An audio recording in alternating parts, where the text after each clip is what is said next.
While I was at a meeting, my wife's father, the boss, moved my team's desks to the basement, claiming, "Our new star employee deserves the best offices."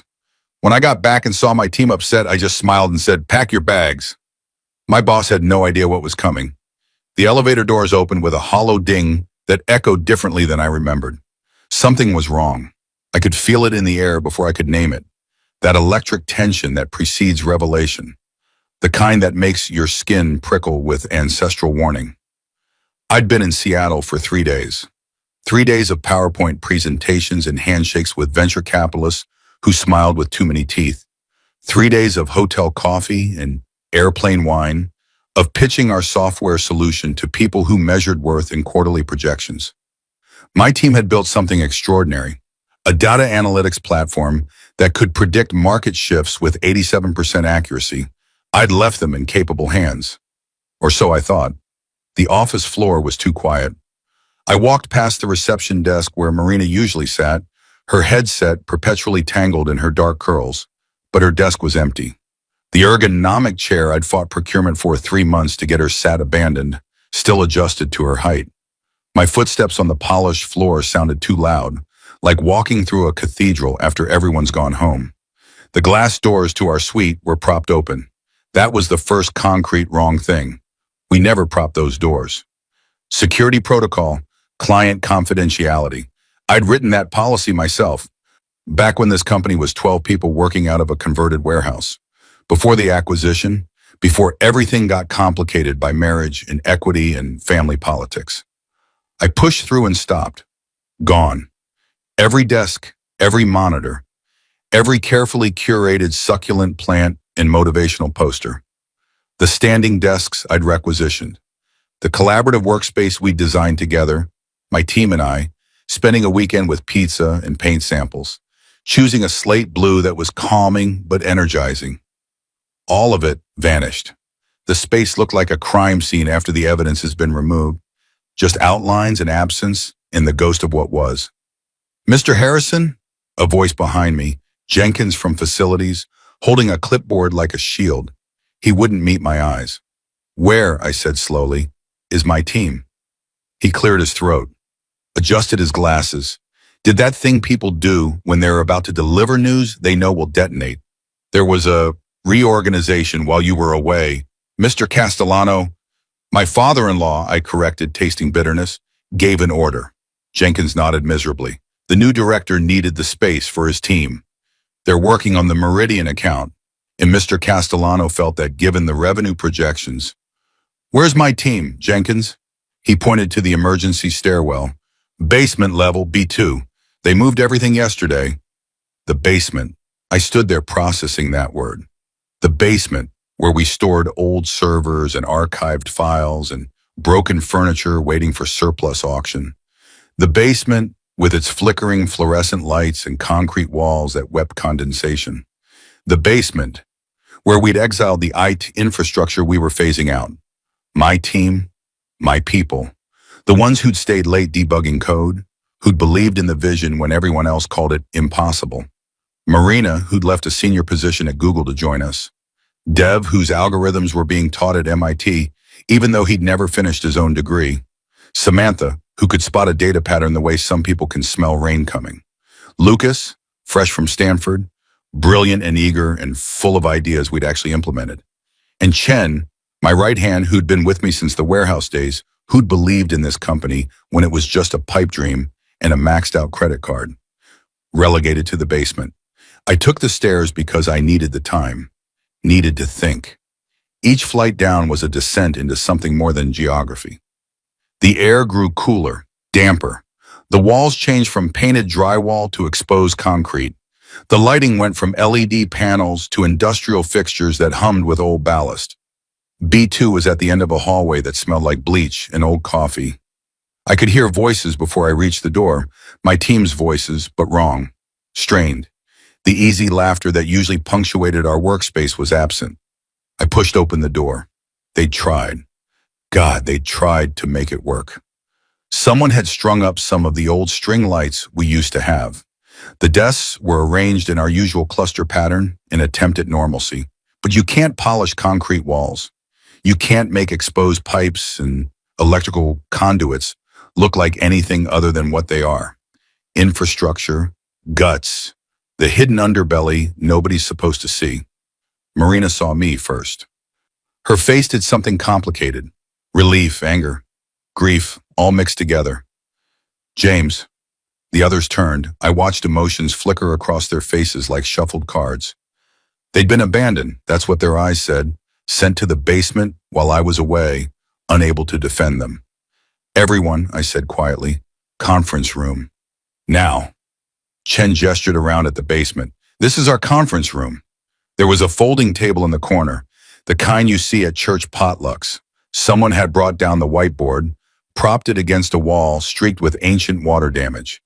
This was where they expected my team to innovate, to create, to build the future. We gathered around the folding table. I remained standing. They needed to see my face for what came next. Tell me, I said, exactly what happened. Sam spoke first, her voice tight with a controlled fury. Tuesday morning, we came in, everything normal.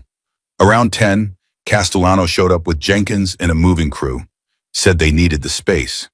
That the new director, Blake Henderson, Dev interrupted, bitter. Fresh from McKinsey, here to optimize operations. He made air quotes that could have cut glass. They wanted us out by lunch, Lucas added. He was 23 and looked like he might cry.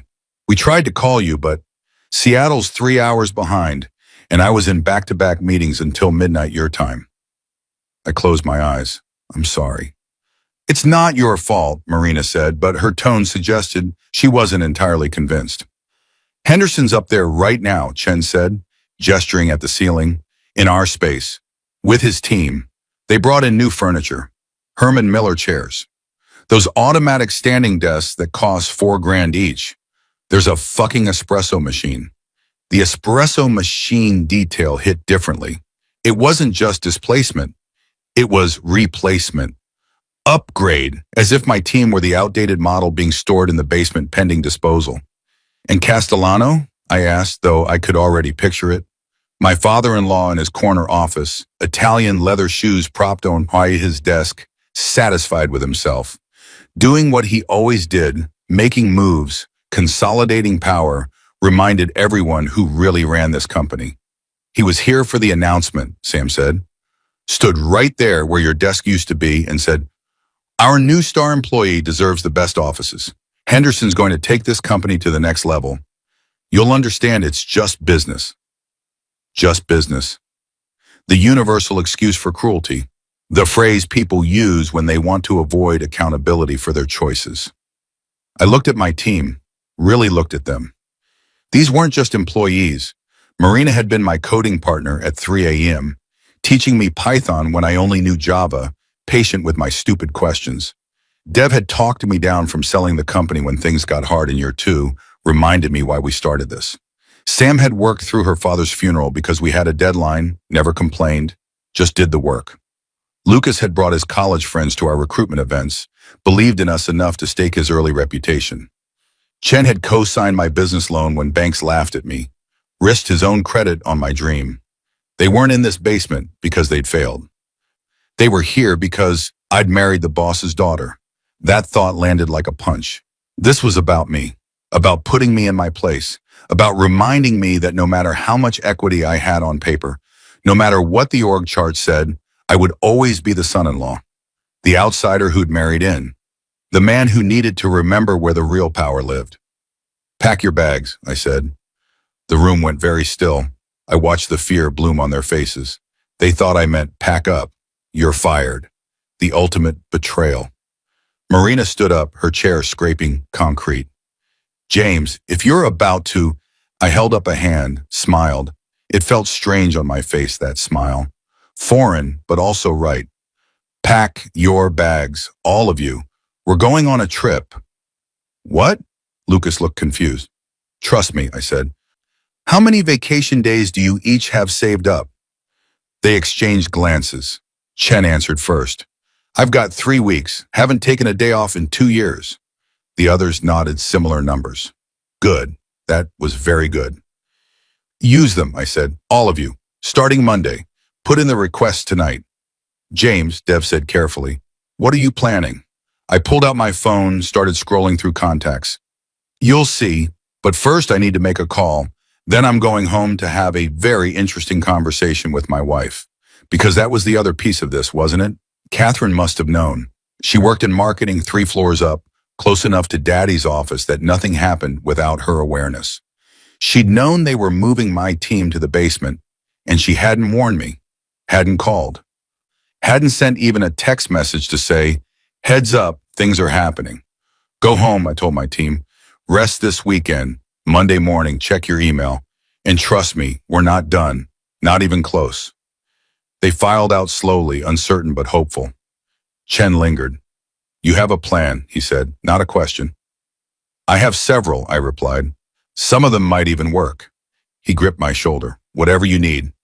When I was alone in the basement, I made my call. It rang 4 times before he picked up. James Harrison, Marcus Wu's voice came through, warm with surprise. Haven't heard from you since the acquisition. How's married life treating you? Marcus Wu, my former boss, current CEO of Vertex Solutions, our biggest competitor. The man who tried to acquire our company before Castellano swooped in with his offer.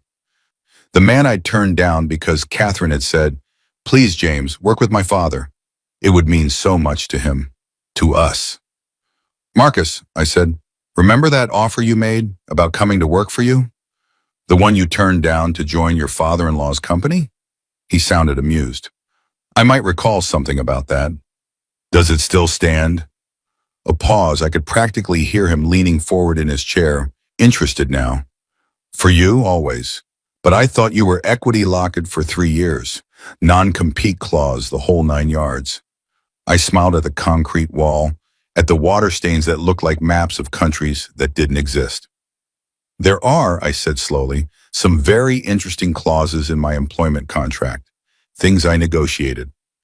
Things Castellano's lawyers probably should have read more carefully. I'm listening. Not on the phone, I said. But let's just say that if I were to bring something significant to the table, say an entire team of elite developers and a completed software platform that's about to revolutionize predictive analytics, would you be interested in a conversation? Marcus Wu laughed, really laughed. James Harrison, you beautiful bastard. When can you be in my office? Give me a week, I said. I need to handle some personal matters first. But Marcus, when this happens, it needs to happen fast, clean. No room for Castellano to maneuver. I've got lawyers on retainer who specialize in exactly this kind of transition, he said. Send me what you need me to see. We'll make sure everything's airtight. I ended the call and stood there in the basement, in the space where my father-in-law thought he'd buried me and my team. The fluorescent lights hummed their industrial song. Somewhere above, Blake Henderson was probably settling into my old office, feet up on that expensive desk, thinking he'd won something. He had no idea what was coming. None of them did. I pulled out my phone again and opened the message thread with Catherine.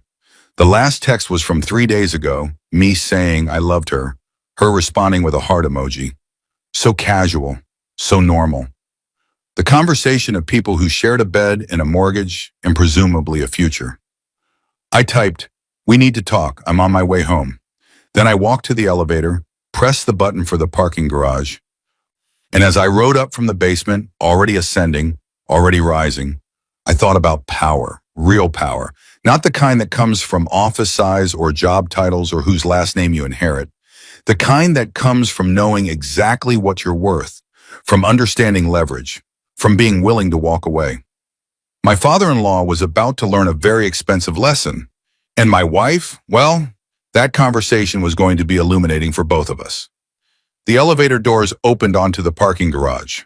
My car waited where I'd left it 4 days ago, in the spot marked Senior Director, Analytics. I wondered how long that sign would stay up. Wondered if they had already ordered a new one for Henderson.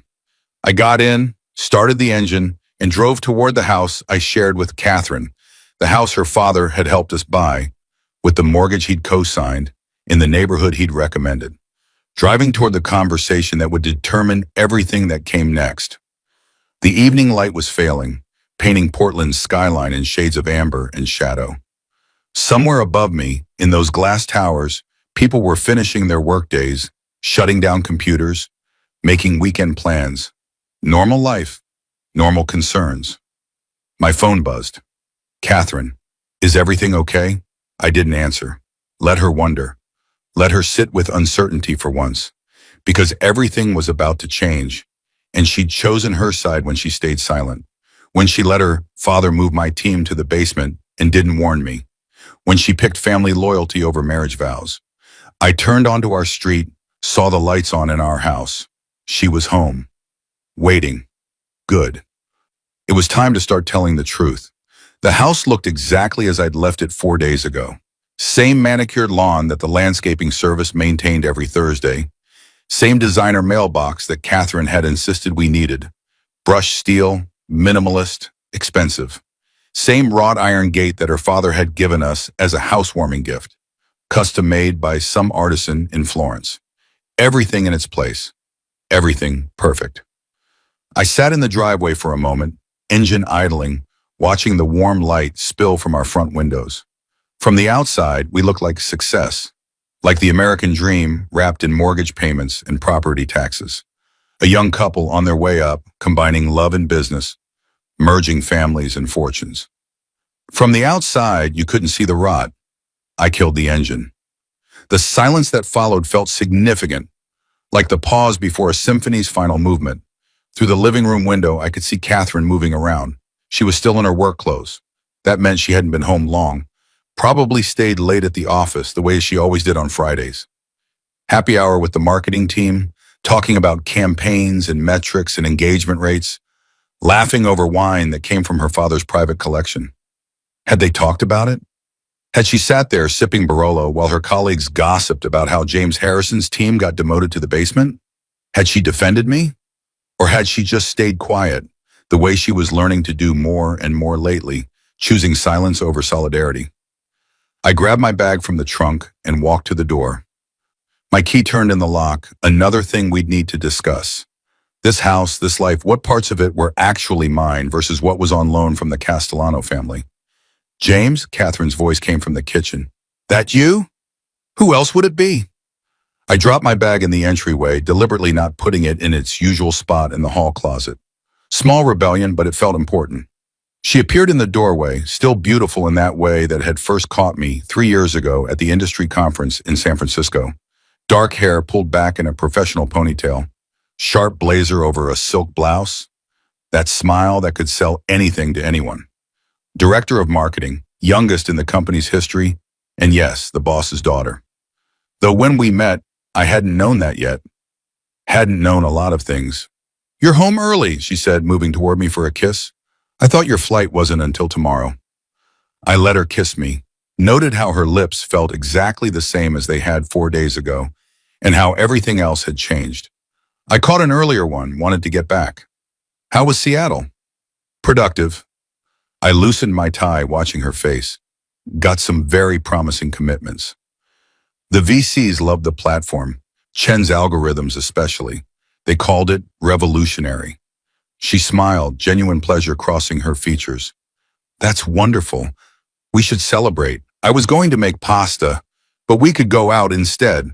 That place you like on Division?" "Catherine." I said her name like a period, full stop. "Where was my team this week?"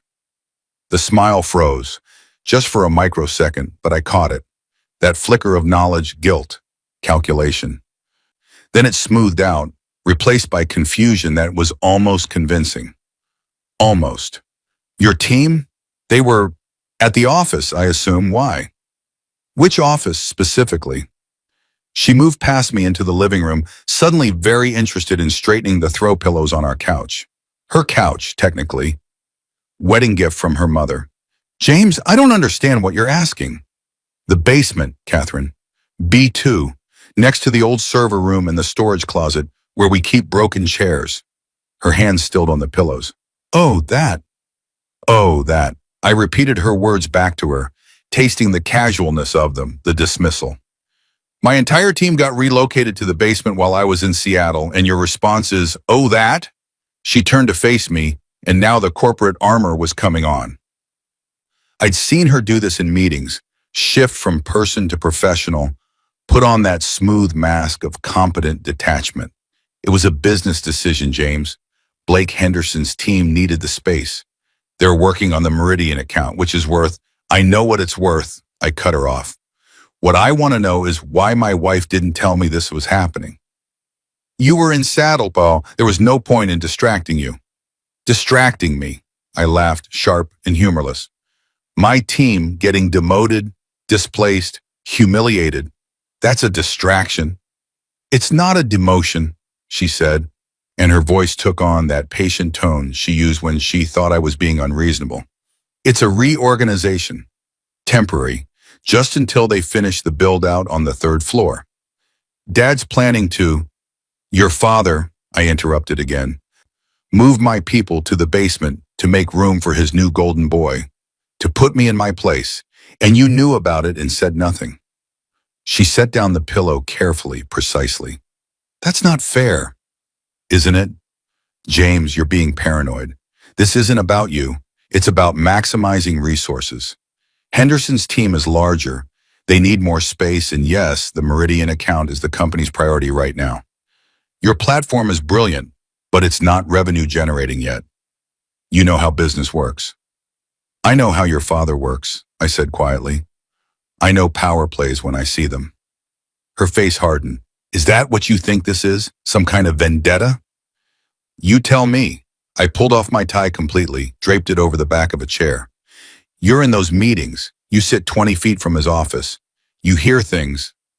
Did he mention it to you? Did he happen to say, oh, by the way, we're moving James's team to the basement while he's away? Silence, the kind that answers questions. Catherine, he might have mentioned it, she said finally, in passing at Monday's strategy meeting. Monday. I processed that. 3 days before it happened. 3 days you could have warned me. Warned you about what? A routine office reassignment? But her eyes slid away from mine, found something fascinating in the middle distance.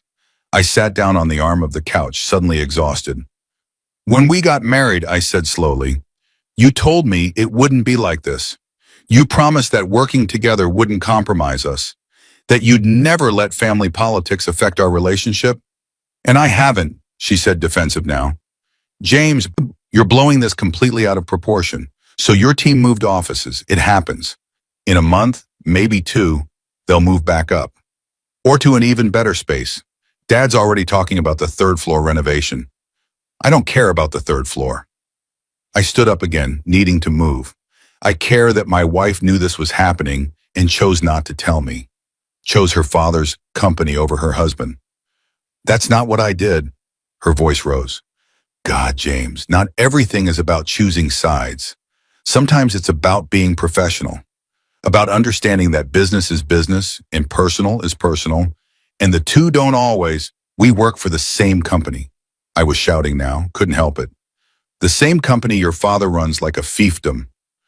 The same company where I'm starting to realize I'll never be anything more than the son-in-law who got lucky. Where my work, my team's work, will always be secondary to whatever pet project your father decides to prioritize. That's not true, she said, but it lacked conviction.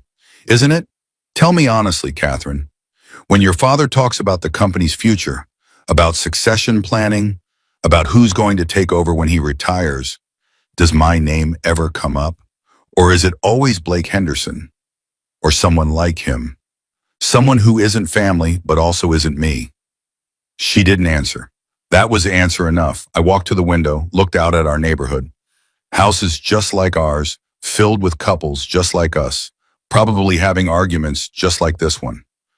Except most of them didn't have to navigate the minefield of working for the father-in-law, of mixing family and business, of trying to figure out where love ended and loyalty began. I went to the basement today, I said quieter now. Saw where they put my team, concrete walls, exposed pipes, folding tables. And you know what the worst part was? Not the space itself. It was seeing their faces. Marina looked like I'd betrayed her. Dev was furious. Sam was trying so hard to hold it together. These are people who believed in me, Catherine, who left good jobs to work with me, who trusted that I could protect them. You're not their protector, Catherine said. You're their manager. There's a difference, Repulso. Is there? I turned to face her. When did you become so cold about this? Her face flushed. I'm not cold. I'm realistic. James, I love you. You know I do. But you can be so idealistic about business. So emotional. Sometimes you have to make hard choices. Sometimes people's feelings get hurt. That's leadership. Leadership, I repeated. Is that what your father taught you? That caring about your team is weakness? Don't put words in my mouth. I'm trying to understand your mouth, I shot back. I'm trying to understand how the woman I married, the one who cried during our vows, who promised to be my partner in everything, could watch my team get humiliated and think that was acceptable. They weren't humiliated. Her voice cracked now, frustration bleeding through. They got moved to a different floor. That's all. You're acting like Dad personally attacked you, when really he's just trying to run a company efficiently. By giving the new guy my office, my space, while I was out of town and couldn't object. Blake Henderson is not the new guy. He's a senior director with an MBA from Wharton and 5 years at McKinsey. He brings credibility, connections, things we need if we're going to scale. Things I don't have, you mean? It wasn't a question. She closed her eyes. That's not what I said. But it's what you meant. I felt something crack open inside my chest, some protected place I'd been keeping safe. I'm not polished enough, not credentialed enough. I built something from nothing, but that doesn't count because I don't have the right pedigree, because I'm not from your world. James, stop. Why, because it's uncomfortable? Because it's true? I was on a roll now, years of small slights and subtle dismissals pouring out. I've felt it since we got married. The way your father looks at me in meetings, like he's waiting for me to prove I belong. The way your mother asks about my family, always with that little pause, that calculation. The way you correct my grammar at dinner parties, adjust my tie, like I'm a project you're still working on. That's not fair, she said again, and now there were tears in her eyes. I love you exactly as you are. Do you? I asked. Or do you love the idea of me? The scrappy entrepreneur you could bring home, show off, prove you weren't just another spoiled rich kid. But now that we're actually married, now that I'm actually working for your father, I'm supposed to be grateful, supposed to accept my place, supposed to smile when my team gets moved to the basement because business is business. You're twisting everything. I'm seeing clearly. Maybe for the first time. I grabbed my bag from where I dropped it. I told my team to pack their bags today. Catherine went very still. What does that mean? It means, I said carefully, that we're going to take some time off, use our vacation days, think about our options. Options? Her voice was hollow. James, you're under contract. 3-year equity lock. Non-compete clause. You can't just... I've read my contract, I interrupted. Very carefully. Recently, in fact. Did you know there's a clause about hostile work environment? About constructive dismissal? About what happens if the employer materially changes the terms of employment without consent? Her face went pale. You're bluffing. Am I? I headed toward the stairs. I'm going to pack some things. I'll stay at Chen's for a few days. James, wait. She followed me. You can't just leave. We need to talk about this. We are talking about it, I said from the stairs. Or rather, I'm talking and you're defending your father, same as always. That's not... She stopped, seemed to gather herself. What do you want from me? What would make this right? I paused halfway up, looked down at her. Really looked. Tried to see past the tears, past the designer clothes and the perfect hair, past everything we'd built together in 3 years of marriage. Tried to find the woman I'd fallen in love with, the one who'd laughed at my terrible jokes and believed in my impossible dreams.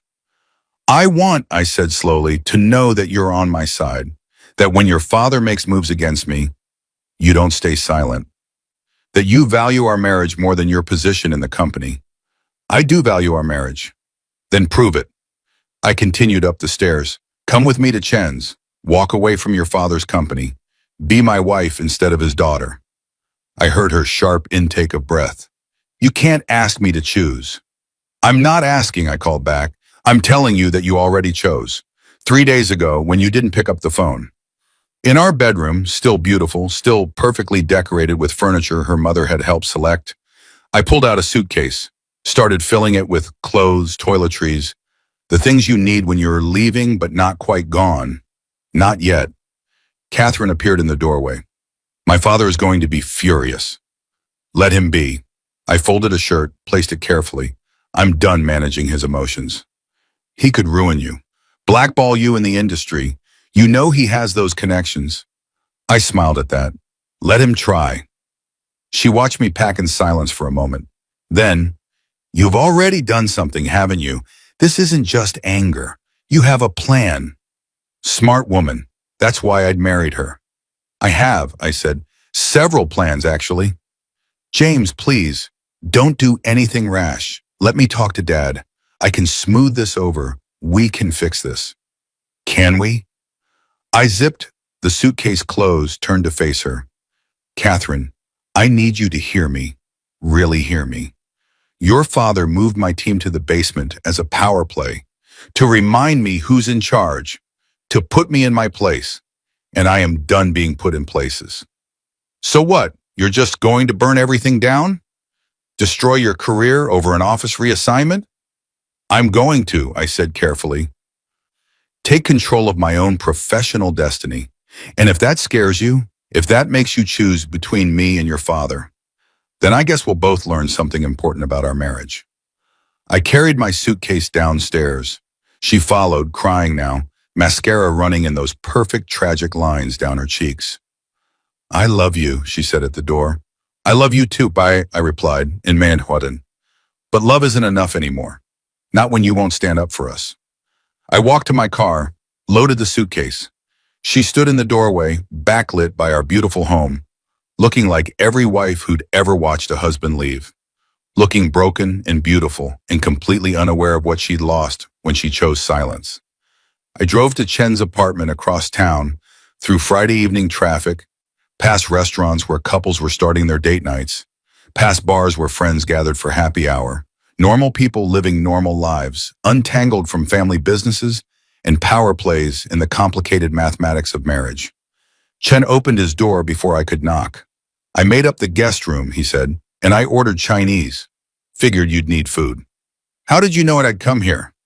He smiled sadly. Because I've known you for 8 years and I know what you look like when you've made a decision. We ate lo mein and dumplings at his kitchen table, talking through the details. The contracts, the leverage, the plan that was forming, getting sharper with every passing hour. Marcus Wu called me, Chen said, after you talked to him. Asked if I'd be willing to jump ship. And? I told him I go where you go. He met my eyes. All of us do. Marina, Dev, St. Lucas. We talked about it in the basement. Whatever you're planning, we're in. I felt something loosen in my chest. Loyalty, real loyalty. Not the kind bought with salaries or scared into submission by authority. The kind earned through mutual respect and shared vision. Monday, I said, is going to be interesting. Chen raised his beer bottle to interesting Mondays. I clinked mine against his. Through his apartment window, I could see Portland's lights spreading out like a circuit board, connections and pathways and infinite possibilities. Somewhere across town, Catherine was probably calling her father, telling him I'd left. Somewhere, Castellano was probably planning his countermove. Certain he held all the cards. They had no idea what was coming. None of them did. Saturday morning came with rain. The kind of Portland rain that doesn't announce itself with thunder or drama, just settles in like it plans to stay forever. I woke on Chen's couch. I'd given him back his guest room at 2 a.m., too wired to sleep, too busy thinking, and lay there listening to water drum against the windows. My phone showed 37 missed calls, 23 from Catherine, 14 from a number I recognized as Castellano's personal cell, 0 from anyone asking if I was okay, if I needed anything, if maybe they'd made a mistake, just demands that I call back, just panic that I'd stopped playing my assigned role. I made coffee in Chen's kitchen, strong and black, the way my father used to make it in our apartment in Queens before the cancer took him. He'd been a contractor, my dad, Built things with his hands. Never worked for anyone after he turned 30. Said he couldn't stomach taking orders from men dumber than him. I'd thought I was different. Thought I could navigate corporate politics, play the game, win from the inside. Turned out I was my father's son, after all. Chen emerged around 8, hair standing in all directions, wearing a t-shirt that said, "There's no place like 127.0.0.1. He saw me surrounded by papers and laptop and coffee cups and just nodded, understanding. "You've been up all night," he said. "Couldn't sleep. Too much to do." I gestured at the chaos. "I've been going through every document from the acquisition, every contract, every clause, and your boy James was smarter than he remembered." I slid a marked-up copy of my employment agreement across the table. Section 7, subsection C, equity acceleration clause in the event of constructive dismissal. Chen picked it up, started reading. His eyebrows climbed toward his hairline. Holy shit.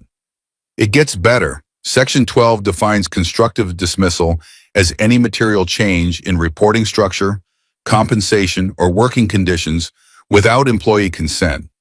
Guess what counts as a material change in working conditions? Relocating your entire team to the basement while you're out of town, Chen breathed. Bingo. I took a long drink of coffee. If I can prove constructive dismissal, my equity vests immediately. All of it. 3 years worth. And the non-compete becomes void. How much equity are we talking? 8% of the company. I let that number hang in the air. At current valuation, that's roughly $43 million. Chen set down the contract very carefully, like it might explode. Castellano's lawyers let this through. They were more focused on locking me in for 3 years.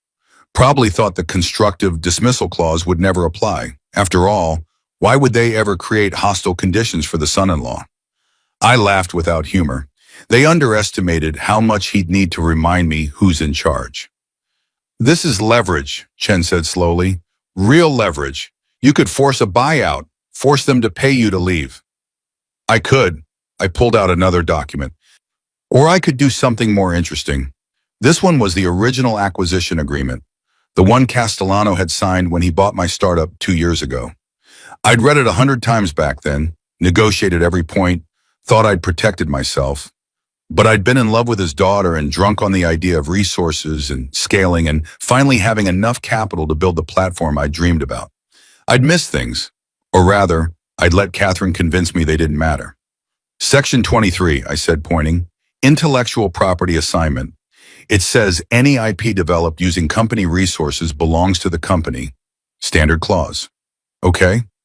But look at Section 24, the carve-out. I highlighted the relevant paragraph. IP developed outside of regular working hours using personal resources or based on pre-existing work remains the property of the employee, provided they can demonstrate independent development. Chen leaned in, reading carefully. The core algorithms, the ones you developed before the acquisition. In my apartment, on my personal laptop, documentation time-stamped and backed up on 3 different cloud services because I'm paranoid. I pulled up a folder on my laptop. Every iteration, every breakthrough, all predating my employment contract by 6 months. They've been building on your foundation, Chen said, understanding dawning. The platform everyone thinks belongs to the company. The core of it is yours. And under Section 24, if I leave, I can take it with me. I opened another file. I had a lawyer look at this yesterday, called him from the airport, sent everything over. He confirmed it. The IP assignment doesn't cover the foundational work, just the improvements made on company time. But you've been improving it on company time for 2 years. I have, which is why this gets complicated. I showed him a timeline I'd built. But here's the thing, the version I developed before acquisition, it was 87% of the way there. The improvements we've made since have been refinements. Important refinements, yes, but the core innovation, the thing that makes our platform special, that's mine. Chen sat back, processing. You're going to take the core algorithms and rebuild somewhere else. With my team, who according to their employment contracts also have IP carve-outs for pre-existing work. I pulled up more files. Dev's machine learning models, developed during his PhD before we hired him. Sam's data visualization framework, open source projects she contributed to for years. Marina's optimization protocols, built on her master's thesis. We're not just employees, Chen said slowly. We're the product. Exactly. And Castellano just moved the product to the basement. We sat there as rain continued its assault on the windows. I could see Chen's mind working, calculating probabilities and risks the way he calculated everything. Methodically, thoroughly, running scenarios until he found the optimal path. Marcus Wu, he said finally, you're going to Vertex. We're going to Vertex, all of us. And we're bringing everything that legally belongs to us, which is most of what matters. I pulled out my phone, opened an email. Marcus sent over their offer this morning, 6 a.m. The man doesn't sleep. Chen read the email over my shoulder. I watched his eyes widen. That's triple our current salaries for everyone. Base salary, yes, plus equity in Vertex, plus a signing bonus that would choke a horse. I scrolled down. And look at the timeline. They can have contracts ready by Tuesday. Have us onboarded by the following Monday. They've even offered to cover any legal fees if Castellano tries to fight it. He will fight it. Of course he will, but he'll lose. I showed Chen another document, this one from my lawyer, a detailed analysis of the IP situation. The case law is clear. If we can prove independent development of the core technology, and if we're leaving due to constructive dismissal, Castellano has no claim. He might tie us up in court for a while, but ultimately, we walk away clean, with $43 million in equity that vests immediately, which I'll use to invest in Vertex's next round, become a real stakeholder, not just an employee. I've been thinking about this all night, the pieces clicking into place like a puzzle that had always been there, waiting for me to see the pattern. Marcus is planning a Series C next quarter. My equity stake would make me the second largest individual investor. Chen whistled low, from son-in-law to power player, from basement dweller to boardroom. I allowed myself a smile. Poetic, don't you think? My phone buzzed. Catherine again. I declined the call. You haven't talked to her, Chen said. Not a question. What would I say? She made her choice. She's your wife, James. She's Castellano's daughter first. The words tasted bitter. That's what I've been learning. When it mattered, when she had to pick a side, she picked his. Chen didn't argue. He'd been there Thursday night when I'd laid it all out. He'd seen my face when I realized my wife had known, had stayed silent, had chosen her father's company over her husband's dignity. The team needs to know the plan, he said instead. If we're doing this, if we're really doing this, everyone needs to be on board, fully, no surprises. Agreed. Can you set up a meeting today, if possible? Somewhere not the office, not anyone's apartment. Neutral ground. There's a conference room at the public library. I can book it for this afternoon. Perfect. 2 p.m., I started gathering documents. And Chen, make sure everyone understands this is voluntary, no pressure. If anyone wants to stay with Castellano's company, that's their choice. No judgment. He gave me a look. You know no one's staying. I need them to choose it anyway. Need them to walk in with eyes open, understanding the risks. While Chen made calls, I took a shower, changed into fresh clothes I'd packed, stared at myself in the mirror, and tried to recognize the man looking back. 3 days ago, I'd been in Seattle, pitching to VCs, playing the corporate game, trying to build something within the system. Now I was planning an exodus, planning to take my team, my technology, my future, and walk away from everything I'd thought I wanted. Everything except my self-respect. My phone rang again. Not Catherine this time. Marina. James, she said when I answered, tell me you're not doing anything stupid. Define stupid. Catherine called me. She's worried. Says you left. Won't answer her calls. Might be planning something reckless. A pause. Are you? I thought about that. About what constituted reckless. Was it reckless to stand up for yourself? To refuse to accept humiliation? To value your team's dignity over corporate politics? I'm planning something, I said carefully. Whether it's reckless depends on your perspective. Chen's setting up a meeting. 2 p.m. at the library. Can you make it? I'll be there. Another pause. James, we're with you, whatever you're planning. I just want you to know that. I haven't told you what I'm planning yet. Doesn't matter, we're with you. Her voice was firm. You came down to that basement yesterday, and you looked at us like we mattered, like we were people, not just resources. That's worth more than office space or salary or any of it. After we hung up, I sat on Chen's couch and felt something shift inside my chest. This wasn't just about me anymore. Wasn't just about wounded pride or marriage problems, or proving something to my father-in-law. It was about 6 people who'd trusted me, who'd followed me, who deserved better than to be relegated to basement offices and treated like second-class citizens. They deserved a leader who would fight for them. They deserved someone who wouldn't stay silent. At 1:30, Chen and I headed to the library. The rain had let up, but the sky stayed gray, that uniform Portland gray that could last for days. We took separate cars, better to not arrive together, not make it look orchestrated. Though of course it was orchestrated. Every move from here on out would be calculated, planned, executed with precision. The conference room was on the 2nd floor, glass-walled but private enough. I'd brought printouts, documents, the offer from Marcus Wu, laid them out on the table like evidence at a trial. In a way, that's what this was, presenting my case, letting the jury decide. They arrived one by one. Marina first, looking determined in jeans and a Stanford hoodie. Then Dev, tall and serious, carrying his laptop. Sam with coffee for everyone. She'd stopped at that place we all liked, remembered everyone's orders. Lucas came last, nervous, but trying to hide it, young enough that this probably felt like high adventure rather than career suicide. When everyone was seated, I stood at the head of the table, looked at each of them. These people who'd believed in me, who'd followed me to Castellano's company, trusted that I could protect them, make things better. I'd failed at that. But maybe I could succeed at something else. Thank you for coming, I said. I know it's Saturday. I know this is your time off. But what I have to tell you can't wait, and it needs to happen in person. They waited, patient, trusting.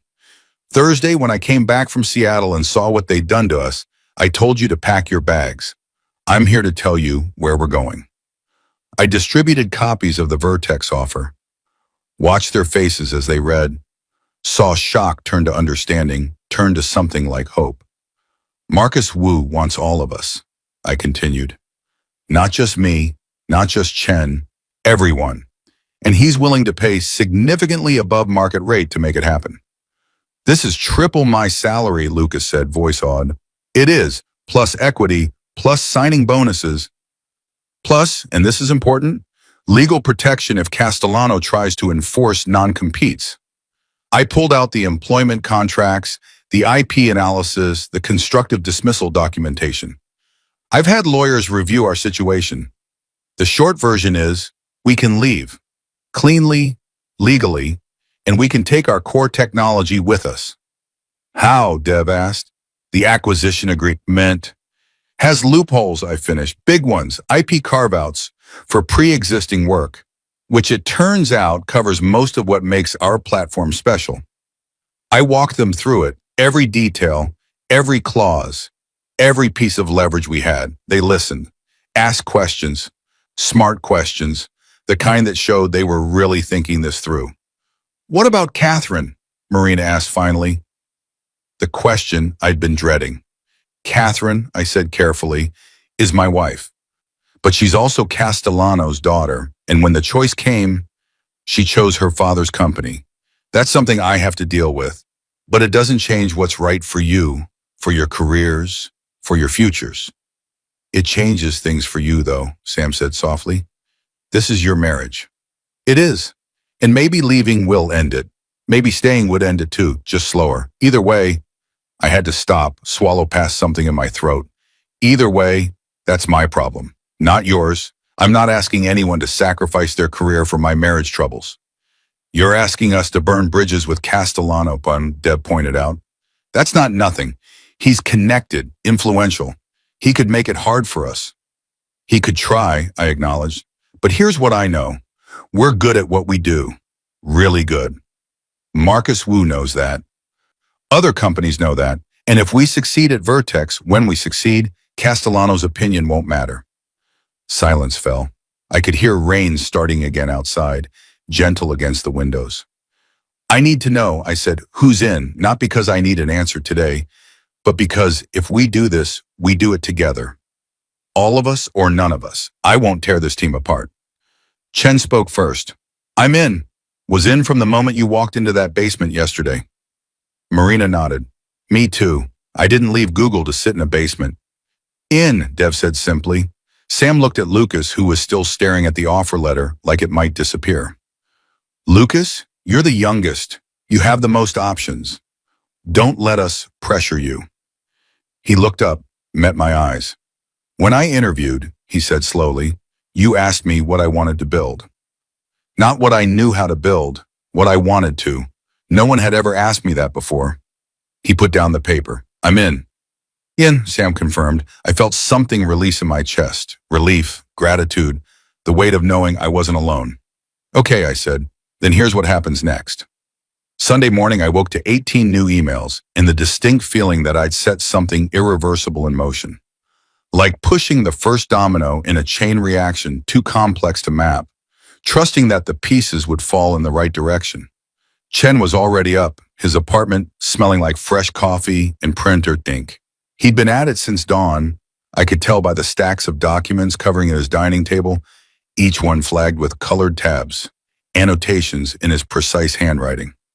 Couldn't sleep either? I asked, pouring myself a cup. Too much adrenaline, plus I wanted to triple check everything before tomorrow. He handed me a folder. Timeline for the week. Every step, every contingency, every backup plan. I scanned his work. Classic Chen, methodical to the point of obsession, accounting for variables I hadn't even considered. He'd mapped out our moves like a military operation. Monday morning, vacation request submitted.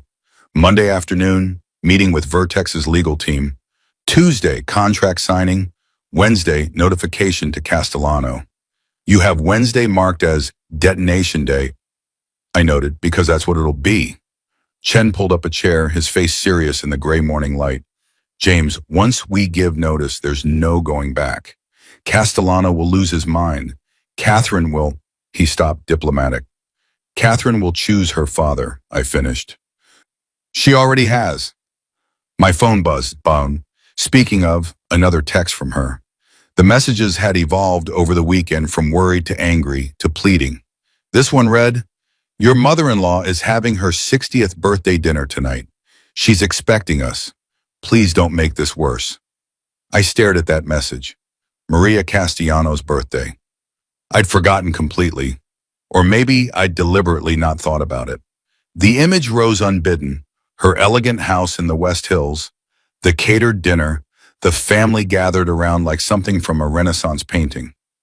Catherine's two brothers with their perfect wives and perfect children. Castellano holding court at the head of the table, every inch the patriarch. And me, the outsider, the son-in-law who dared to forget his place. You have to go, Chen said, reading my expression. I really don't.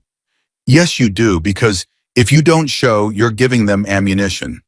See how unstable he is? Can't even attend his own mother-in-law's birthday? But if you go, Chen's eyes glinted. If you go, you maintain the high ground.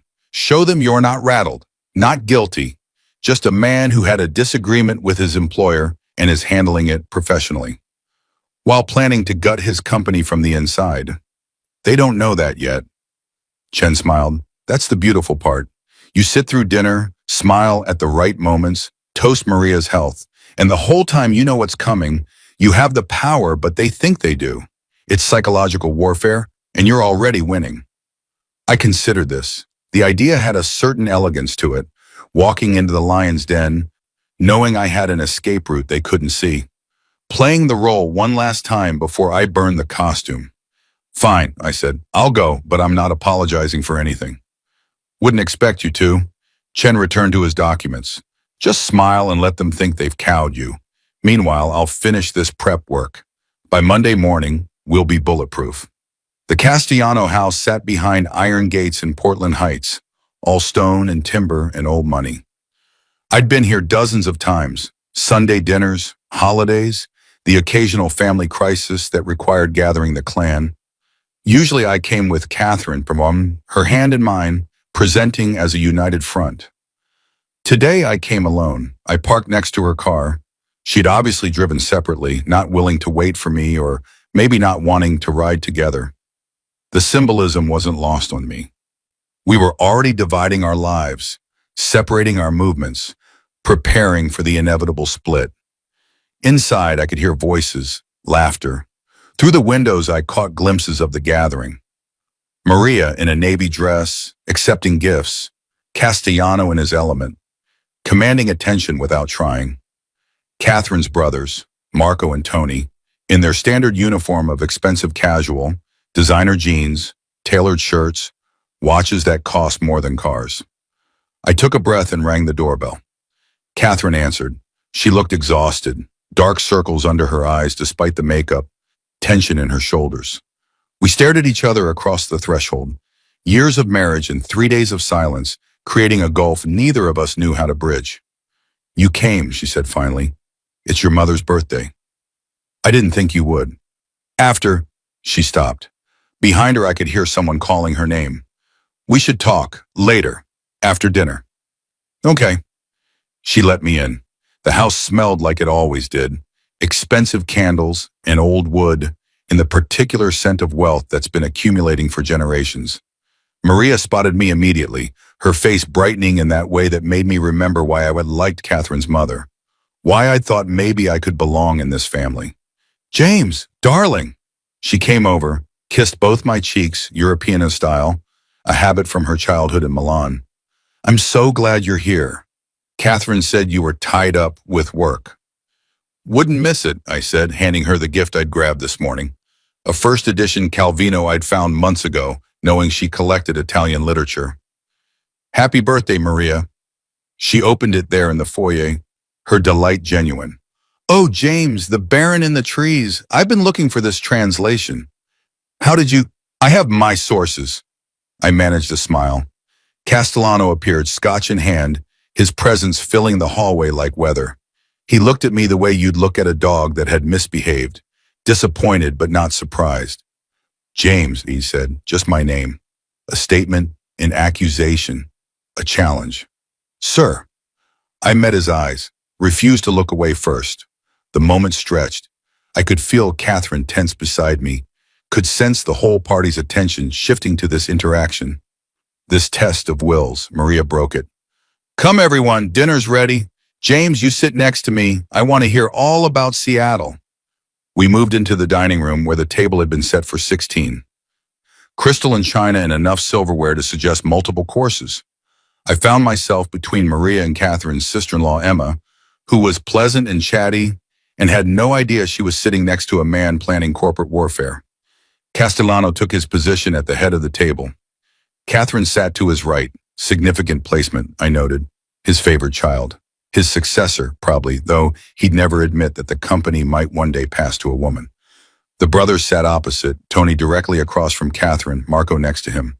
We began with appetizers, some kind of prosciutto-wrapped fig situation that probably cost more than my team's basement folding table. Conversation flowed around me. Talk of investments, real estate, Marco's new boat, Tony's daughter's acceptance to Exeter. I smiled and nodded and played my part. The whole time, Chen's timeline ran through my head. 24 hours until vacation requests, 48 until contracts, 72 until detonation. "James," Castellano's voice cut through the chatter, "Catherine tells me you've been difficult to reach." The table went quiet. This was it, the confrontation everyone had been waiting for. "I've been taking some time," I said evenly, "thinking about things." "Thinking," he swirled his scotch. "That's concerning. Men in your position should focus on execution, not contemplation. Perhaps men in my position have been executing other people's visions too long." Catherine's hand found my knee under the table, squeezing, a warning or a plea I couldn't tell. Castellano's eyes narrowed. "You have something to say, son?" The word son was deliberate, possessive. Reminder of the relationship that gave him power over me. Not here, I said. It's your wife's birthday. Let's not ruin it with business. Business is never a ruination, he said. It's the foundation of everything. This house, this meal, the opportunities I've given you. All business. Daddy, Catherine started, but he waved her off. No, let's clear the air. He leaned forward. Your team was relocated to facilitate Blake Henderson's important work on the Meridian account. This is standard corporate resource allocation. The fact that you took it personally, that you abandoned your wife over an office assignment, suggests a fundamental immaturity that concerns me. I felt rage bloom hot in my chest, felt the urge to stand up, to tell him exactly what I thought of his resource allocation and his corporate games and his casual cruelty disguised as business necessity. But Chen's voice was in my head. Psychological warfare. Let them think they've won. So I smiled, took a sip of wine, let the silence stretch just long enough to be uncomfortable. You're right, I said finally. It was just an office assignment. I overreacted. Castellano blinked. He'd been prepared for a fight, and I'd robbed him of it. Well, he said, off balance now. Good. That's good. So you'll be back in the office Monday? Ready to move forward? I've actually submitted a vacation request, I said pleasantly. The team and I, we've got time saved up. Thought we'd take a week, decompress, come back fresh. A week. He set down his glass carefully. The whole team. During the Meridian pitch cycle. Blake Henderson's handling Meridian, isn't he? I'm sure he doesn't need our help. I watched Castellano process this. Saw him trying to figure out if I was being sincere or passive-aggressive. Saw the calculation in his eyes. Whether to fight me on this or let it go. Maria intervened again. Bless her. A vacation sounds lovely. You work too hard, James. You all do. Catherine, maybe you should go with him. Take some time together? Catherine's face did something complicated. I can't. We're launching the new campaign next week. I need to be here. Of course you do, I said quietly. Not bitter, just acknowledging reality. Dinner continued. More courses appeared, some kind of seafood thing, then lamb, then a palate cleanser I didn't understand. I answered questions about Seattle, told amusing anecdotes about the VCs, played the role of dutiful son-in-law one last time. Tony asked about the platform, whether we were ready for market. I gave him the honest answer. Yes, we were ready. We'd built something revolutionary, something that would change the industry. That's my boy, Castellano said. Warming now that I'd seemingly submitted. Always thinking ahead. By this time next year, we'll be the dominant player in predictive analytics. The Meridian account will look like pocket change compared to what's coming. I nodded, smiled. Didn't mention that by this time next week, he'd be trying to figure out how to rebuild what I was about to take. After dinner, after birthday cake and presents and champagne toasts, Catherine found me in the library where I'd retreated. The room was all dark wood and leather. Walls lined with books that probably cost more than they were worth just because they were old. Thank you, she said from the doorway, for coming, for not making a scene. I'm not trying to make scenes, Catherine. Aren't you? She came in, closed the door. James, what's happening? What are you planning? I told you, we're taking some vacation time. Don't lie to me, I know you. That performance out there, the sudden cooperation, the agreement, that's not you being reasonable. That's you playing chess. Smart woman, I'd fallen in love with her mind before anything else. Maybe I'm just tired of fighting, I said. Bullshit. She moved closer. You've been planning something all weekend. Marina wouldn't tell me anything when I called her. Chen's not answering. Even Dev's phone goes straight to voicemail. It's like you've all coordinated. We're a team, we coordinate. James. Her eyes were wet now. Please, whatever you're doing, stop. Come home. Let's fix this. I'll talk to my father. We can work something out. Can we? I stood up, faced her. Catherine, your father moved my entire team to the basement to prove a point, to remind me who's in charge. And you knew about it and said nothing. That's not something we can work out. That's who we are, who you chose to be. I didn't choose. You did. I kept my voice gentle because despite everything, I still loved her. Still remembered 3 years of marriage, of building a life together, of believing we could make it work. Monday morning at that strategy meeting, when he mentioned the plan, you could have called me, warned me, stood up and said, "Dad, that's my husband's team. We need to discuss this." But you didn't. You let it happen. Because I thought it was temporary. Because I thought you'd understand it was just logistics. It was never just logistics. It was your father reminding me I'm not family. Not really. I'm the outsider who married in.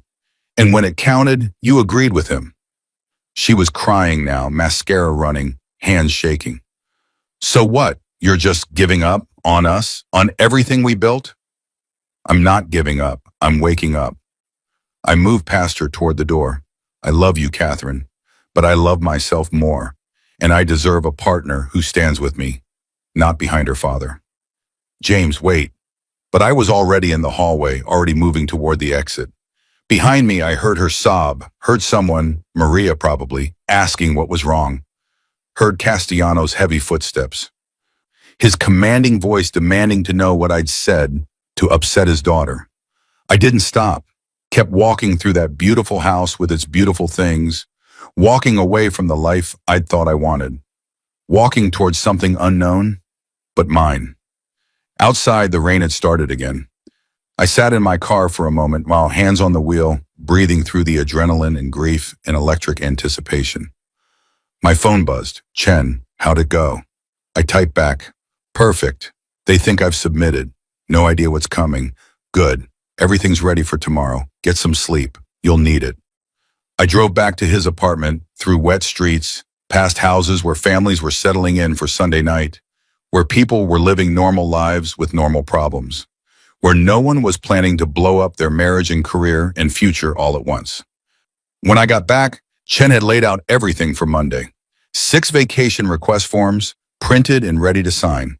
6 copies of the Vertex offer letters.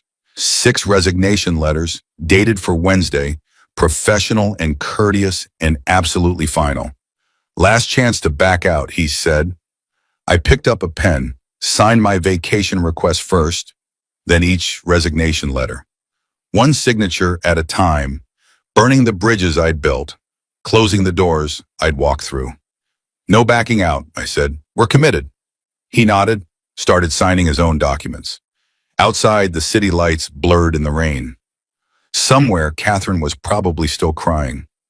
Somewhere, Castellano was probably planning his next move, confident he'd reasserted control. Neither of them knew that the game had already changed. Neither of them knew that tomorrow, everything would start to fall. I went to bed that night thinking about chess, how the best moves are the ones your opponent doesn't see coming, how sometimes you sacrifice pieces to win the game, how the moment before checkmate often looks like nothing at all, just pieces moving on a board. Just Monday morning approaching fast. Monday morning arrived with unusual clarity. No rain, no fog, just sharp autumn sunlight that made Portland's skyline look etched in glass. I stood in Chen's kitchen at 6 a.m., drinking coffee and watching the city wake up, thinking about irreversible decisions. The vacation request forms sat in a manila envelope on the counter. 6 forms that would trigger questions, 6 absences that would create gaps. The first visible crack in the foundation before the whole structure came down. Chen emerged in a suit unusual for him. We were software developers. We lived in hoodies and jeans. But today required armor. Today required looking like men who knew exactly what they were doing. "You clean up nice," I said. "Figure if I'm committing professional suicide, I should dress for it." He poured coffee, hands steady. Marina texted, "Everyone's ready. We're meeting in the parking garage at 8:30, going in together." Together. I like that word. Solidarity, unity. The thing Castellano had tried to break by splitting us up, sending us to the basement. My phone showed messages from Catherine, 5 of them, sent between 2 and 4 a.m. I didn't read them, couldn't afford to. Whatever she had to say would be some variation of, "Please don't do this," and I was already doing it. Had been doing it since Friday, really. Maybe since the moment I walked into that empty office suite and understood what her father had done. At 8:15, we drove separately to the office. Chen in his Prius, me in my Accord, both practical cars, nothing flashy, the vehicles of people who valued function over status. Unlike the parking garage at Castellano's company, where the executive level was full of German engineering and Italian design. Each car a statement about net worth and hierarchy. The garage was Monday morning busy. People returning from weekends, carrying coffee cups and gym bags, preparing for another week of the grind. I parked on level 3 in my assigned spot. Wondered if by next week my name would be painted over, replaced with Henderson's or someone else's. Marina's Mini Cooper pulled in first. She got out looking fierce. Power suit, heels that could double as weapons, hair pulled back severe, war paint, professional edition. Then Dev's ancient Honda, Sam's practical Subaru, Lucas's newer Mazda that still had the dealer plates. Chen arrived last. We gathered near the elevator, 6 people about to walk into a building we might never return to as employees. Everyone has their forms? I asked. Nods all around. 6 manila envelopes. 6 requests for immediate vacation time. All our saved days accumulated over months and years of working weekends and skipping holidays and being loyal employees. Remember, Chen said quietly, we're not doing anything wrong. We're using benefits we've earned. We're entitled to this time off. Castellano's going to lose his shit, Dev said. Probably. I checked my watch, 8:28. But he can't refuse. It's in our contracts. Accrued vacation time can't be denied except in cases of operational emergency. And since Blake Henderson is apparently carrying the company now, our absence shouldn't matter. Sam smiled at that. I like how you weaponized his own logic. Seemed only fair. We rode up in silence. The elevator played its generic corporate music, something instrumental and forgettable, designed to be auditory wallpaper. I watched the floor numbers climb and thought about descending versus ascending, about how we'd been sent down to the basement and were now rising up one last time. The doors opened on the 3rd floor. Our floor, or rather, Henderson's floor now. The office had transformed over the weekend. Where our desks had been, there were now sleek workstations arranged in an open-plan layout that probably cost 6 figures. Herman Miller chairs, exactly as Chen had reported. Multiple monitors per station. And yes, there in the corner, an espresso machine that looked like it required a PhD to operate. Blake Henderson himself stood near it, chatting with 2 of his team members. He was exactly as I'd imagined from Catherine's descriptions. Mid-30s, McKinsey handsome, wearing a suit that fit too perfectly to be off the rack. The kind of guy who'd never worked in a warehouse or maxed out a credit card or built something from nothing. He'd been handed opportunities his whole life and mistaken them for talent. He saw us, smiled. That smile people give when they've won and are being magnanimous about it. James, welcome back. How was Seattle? Productive, I said evenly. Excellent. I've been meaning to catch up with you, pick your brain about the platform. Maybe we could grab coffee later this week. I'll be on vacation this week, actually. His smile flickered. Oh? All of you? All of us, Marina confirmed, stepping forward. We're using our accrued time. Long overdue. I could see him calculating. 6 people gone. 6 critical members of the analytics team. During the Meridian pitch cycle, his smile had become fixed, artificial. That's unfortunate timing. I was hoping to collaborate on some integration strategies. Castellano mentioned you'd be supporting our Meridian presentation. Did he? I kept my voice neutral. Strange. He told us Blake Henderson's team had it handled, that you deserve the best resources, the best offices. I gestured around. Certainly looks that way. Henderson had the grace to look uncomfortable. Look, about the office situation, water under the bridge, I cut him off. You need the space, you got the space. We're in the basement now. Works fine for us. Though you might want to check the humidity levels down there, I'm worried about the server equipment. I was being pleasant, cooperative, everything Castellano had wanted at dinner last night. And I could see it was making Henderson uneasy, this lack of resistance. He'd probably been briefed on me, the temperamental son-in-law who needed managing. This calm acceptance didn't fit his narrative. Well, he said finally, Enjoy your vacation.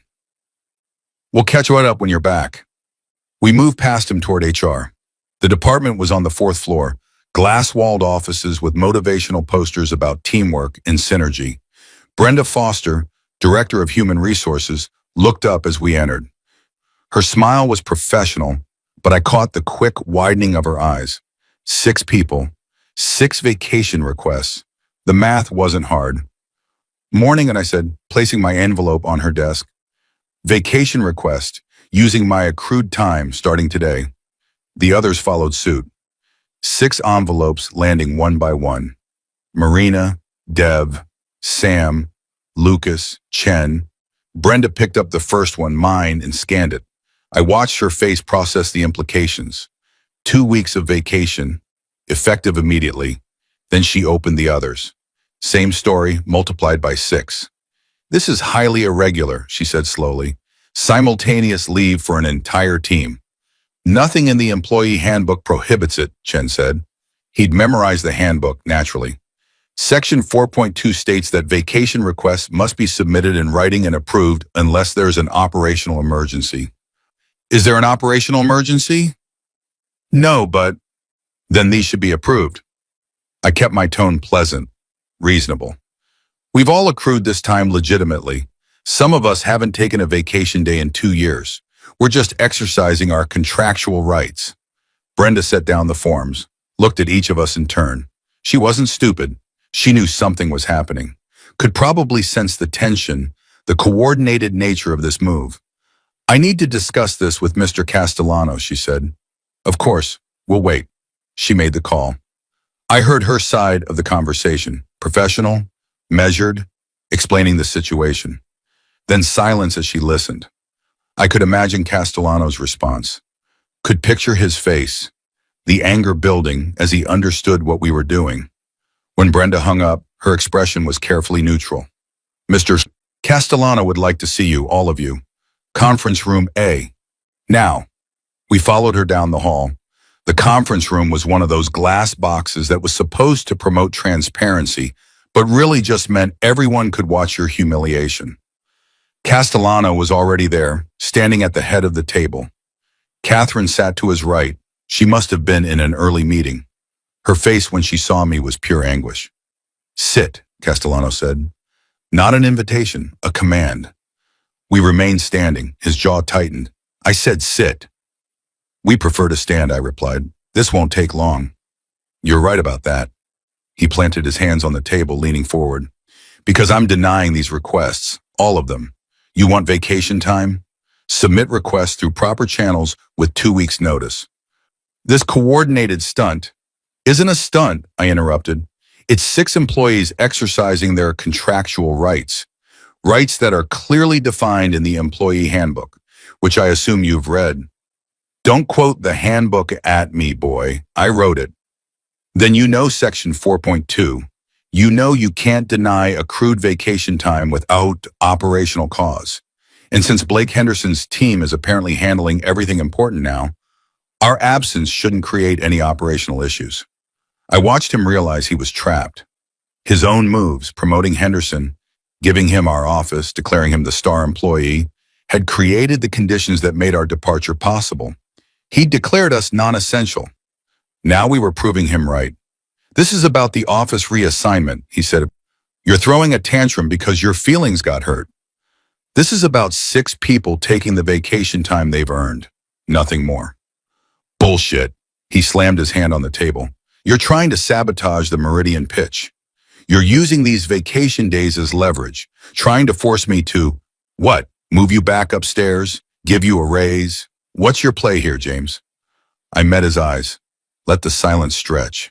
When I spoke, my voice was quiet, calm, final. No play, no leverage, just a vacation. 2 weeks to think about our futures, to consider our options, to evaluate whether this is really where we want to build our careers. Catherine made a small sound, almost a gasp. She understood, even if her father didn't yet. You're under contract, Castellano said. His voice had gone cold. 3-year equity lock, non-compete clauses. You think you can just walk away? We're not walking away, we're taking vacation. I pulled out my phone, opened the email from my lawyer. Though since you brought up contracts, there's an interesting clause in mine. Section 7, subsection C, regarding constructive dismissal and equity acceleration. My lawyer found it fascinating. His face went pale. You wouldn't. Wouldn't what? Exercise my contractual rights? The same rights you're trying to deny me right now? I forwarded the email to Brenda. Ms. Foster, you should review this. Mr. Castellano's lawyers might want to take a look as well. Brenda's phone chimed. She opened the email, started reading. I watched comprehension dawn. The basement, she said quietly. You're claiming the office reassignment constitutes constructive dismissal. I'm saying it might. That's something lawyers will determine. I looked at Castellano. But here's what I know. Moving an entire team to the basement while their manager is out of town, without notification or consent, could be interpreted as a material change in working conditions. And if that's the case, certain protections kick in, certain accelerations. You son of a bitch. Approve the vacation request, I said, or don't. Either way, we're leaving this building today. The question is whether we leave with approved time off or with a constructive dismissal claim that triggers immediate equity vesting and nullifies our non-competes. Silence. I could hear the ventilation system, the distant sound of phones ringing, someone laughing in another office. Normal business sounds. Normal Monday. Except nothing was normal anymore. Catherine spoke for the first time. James, please, can we talk privately? Later, I said, not looking at her. Couldn't look at her. Right now, we need a decision. Approve the requests or face the legal consequences. Your choice. Castellano's face had gone from pale to red, fury and calculation warring across his features. He was a smart man, smart enough to recognize a no-win scenario when he saw one. 2 weeks, he said finally. That's all you get. And when you come back, we're having a very different conversation about your futures at this company. 2 weeks is all we need, I replied. He grabbed a pen, scrawled his signature across each vacation form with violent precision. Get out of my sight. We filed out of the conference room. I could feel everyone watching, employees pressed against glass walls, pretending to work while actually witnessing the drama. By lunch, the whole company would know. By evening, the whole industry would be gossiping. In the elevator, descending from the 4th floor, no one spoke. The reality was settling in.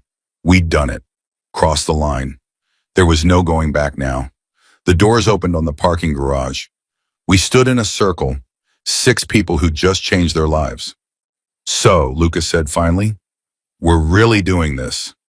We're really doing this, Marina confirmed. She looked at me. What now? And now, I said, we go to Vertex, sign contracts, make it official. I checked my phone, 9:45. Marcus Wu's expecting us at 11. That gives us an hour to get across town. And after that, Sam asked, after that, we build something that can't be taken away. Something that's ours. I looked at each of them. Last chance to back out. Once we sign with Vertex, it's done. Castellano will come after us with everything he has. Let him, Dev said. We've got the law on our side, and more importantly, we've got each other. Chen pulled out his phone, started typing. I'm messaging Marcus, confirming we're on our way. Everyone good with the compensation package we discussed Saturday? Affirmative nods all around. Then let's go make some money, he said. We walked to our cars. I unlocked mine, was about to get in when I heard footsteps running. Catherine, heels clicking on concrete, slightly out of breath. James, wait, please. I turned. She looked wrecked, makeup smudged, eyes red, professional armor cracking. I need to know, she said. Is this about the job? Or is this about us? It's about self-respect, I replied.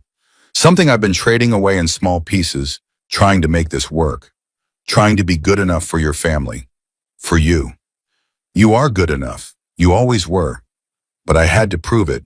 Every day, every meeting, every time your father looked at me like I was lucky to be in the room. I shook my head. I'm tired of proving myself to people who'll never see me as an equal. So you're leaving? The company and me? I don't know yet. That's what the next 2 weeks are for, to figure out what's salvageable. I opened my car door. But Catherine, I can't be married to someone who won't stand up for me, who chooses her father's approval over her husband's dignity. That's not a marriage, that's just cohabitation with someone who looks good in family photos. That's not fair. Maybe not, but it's true. I got in, started the engine. I'll be in touch when I figure out what I want. I drove away without looking back. In the rearview mirror, I saw her standing there, small and alone in the parking garage, watching me leave. It should have felt like victory.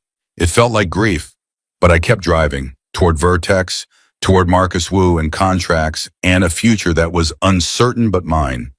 The team followed in their separate cars, a convoy heading towards something new. My phone buzzed. Text from Chen. No turning back now, I replied, wouldn't dream of it.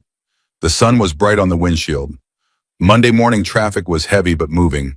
Somewhere behind me, Castellano was probably calling his lawyers, preparing for war. Let him prepare. I was done being defensive. It was time to play offense. Vertex Solutions occupied a building in the Pearl District, all exposed brick and steel beams. The kind of renovated warehouse that screamed, we're innovative but financially stable. Different from Castellano's glass tower in every way that mattered. This was where ideas happened, where builders built, not where patriarchs held court. I parked in the visitor lot, sat there for a moment, watching my team arrive one by one. We'd just burned our bridges, walked away from secure positions, good salaries, the comfort of the known. Now we were betting everything on Marcus Wu's word and our own talent. Chen appeared at my window. You good? Honestly, I'm terrified. Good, that means you're thinking clearly. He grinned. Come on, let's go sign our lives away. We regrouped in the lobby, modern industrial chic, with a receptionist who looked like she actually enjoyed her job. She smiled when we gave our names. Mr. Wu is expecting you. Conference room on the 3rd floor. Would anyone like coffee? Water? The simple courtesy felt jarring after the morning we'd had. At Castellano's company, visitors waited, were made to wait. A reminder that their time was worth less than whoever they were meeting. We took the stairs, partly because I needed the movement, the time to settle my nerves. Partly because elevators felt like traps today. Small boxes where bad news was delivered. The 3rd floor conference room had floor-to-ceiling windows overlooking the Willamette River. Sunlight poured in, making everything look possible. Marcus Wu stood at the head of a table where 6 contract packets were laid out with geometric precision. He'd aged well since I'd last seen him 2 years ago. Still fit, still sharp, with gray at his temples that made him look distinguished rather than old. He'd built Vertex from nothing 15 years ago, grown it through intelligence and calculated risk, made himself wealthy without selling his soul. He was what I wanted to be in 15 years. James Harrison. He came around the table, hand extended. You magnificent bastard. I knew you'd come around eventually. We shook. His grip was firm, confident, the handshake of a man who knew he was getting a good deal. Marcus, thanks for moving so fast on this. Are you kidding? You're bringing me the best analytics team on the West Coast. I'd have worked all weekend if necessary. He turned to the others. And you must be the legends I've been hearing about. Chen, right? The algorithm genius? Chen nodded, looking pleased. Marcus went down the line, greeting each person by name, clearly having done his homework. He knew Marina's background at Google, Dev's academic achievements, Sam's visualization patents, Lucas's age and potential. Made each of them feel seen, valued. It was a master class in recruitment. Make them feel wanted. Make them feel essential.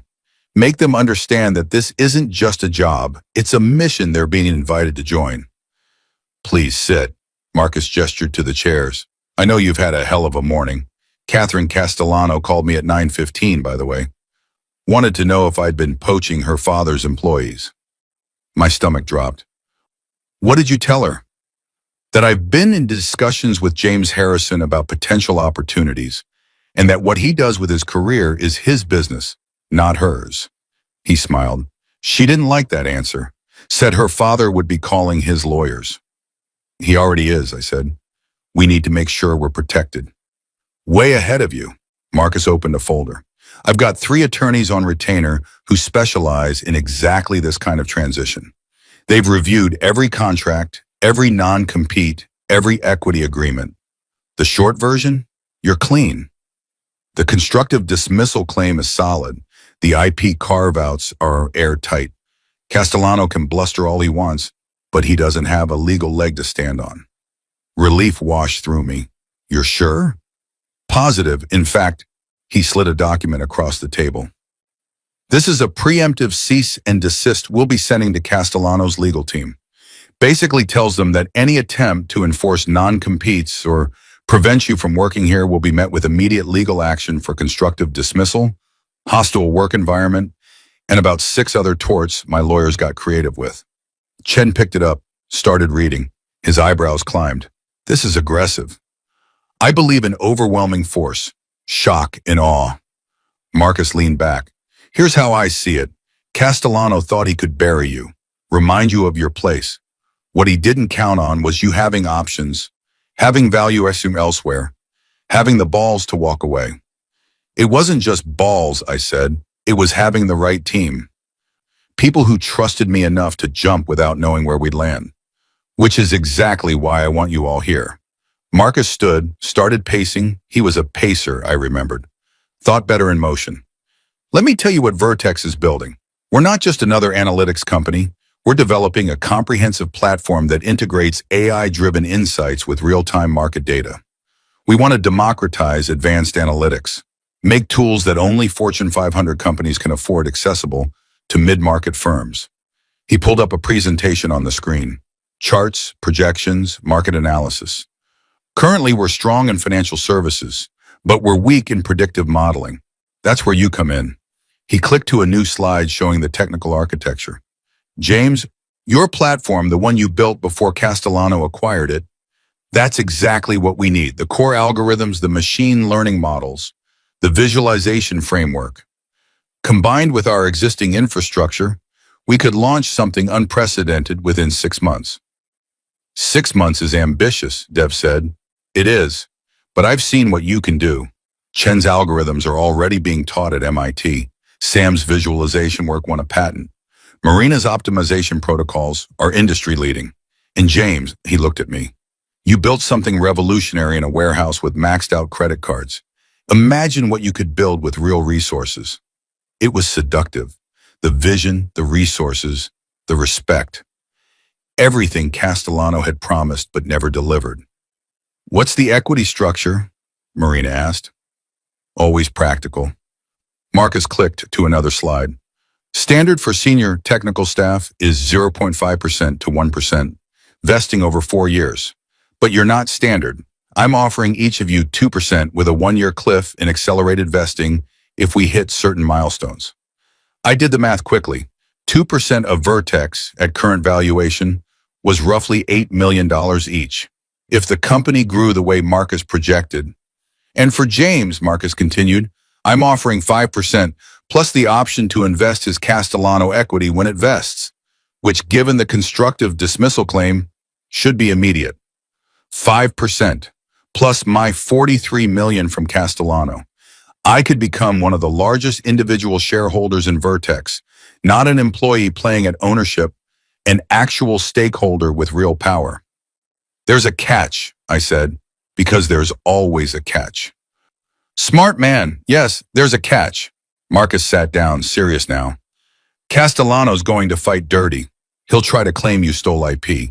He'll spread rumors about your competence, your ethics, your stability. He'll call every investor he knows and poison the well. I need to know you can handle that you won't fold when he brings the pressure. I thought about the basement, about Catherine's silence, about sitting at that birthday dinner, smiling while Castellano lectured me about maturity and execution. I can handle it, I said. Can you? Marcus pressed. Because he's not just your former boss. He's your father-in-law. This gets personal, James, very personal. Your marriage might not survive it. It might not survive anyway. The words came out flat. True. But that's my problem. What matters for Vertex is whether I can deliver. whether we can deliver. I gestured to my team. And I'm telling you we can. 6 months, you said? We'll do it in 4. Dev laughed. Don't make promises we can't keep. We'll keep it, Chen said quietly, because we don't have a choice.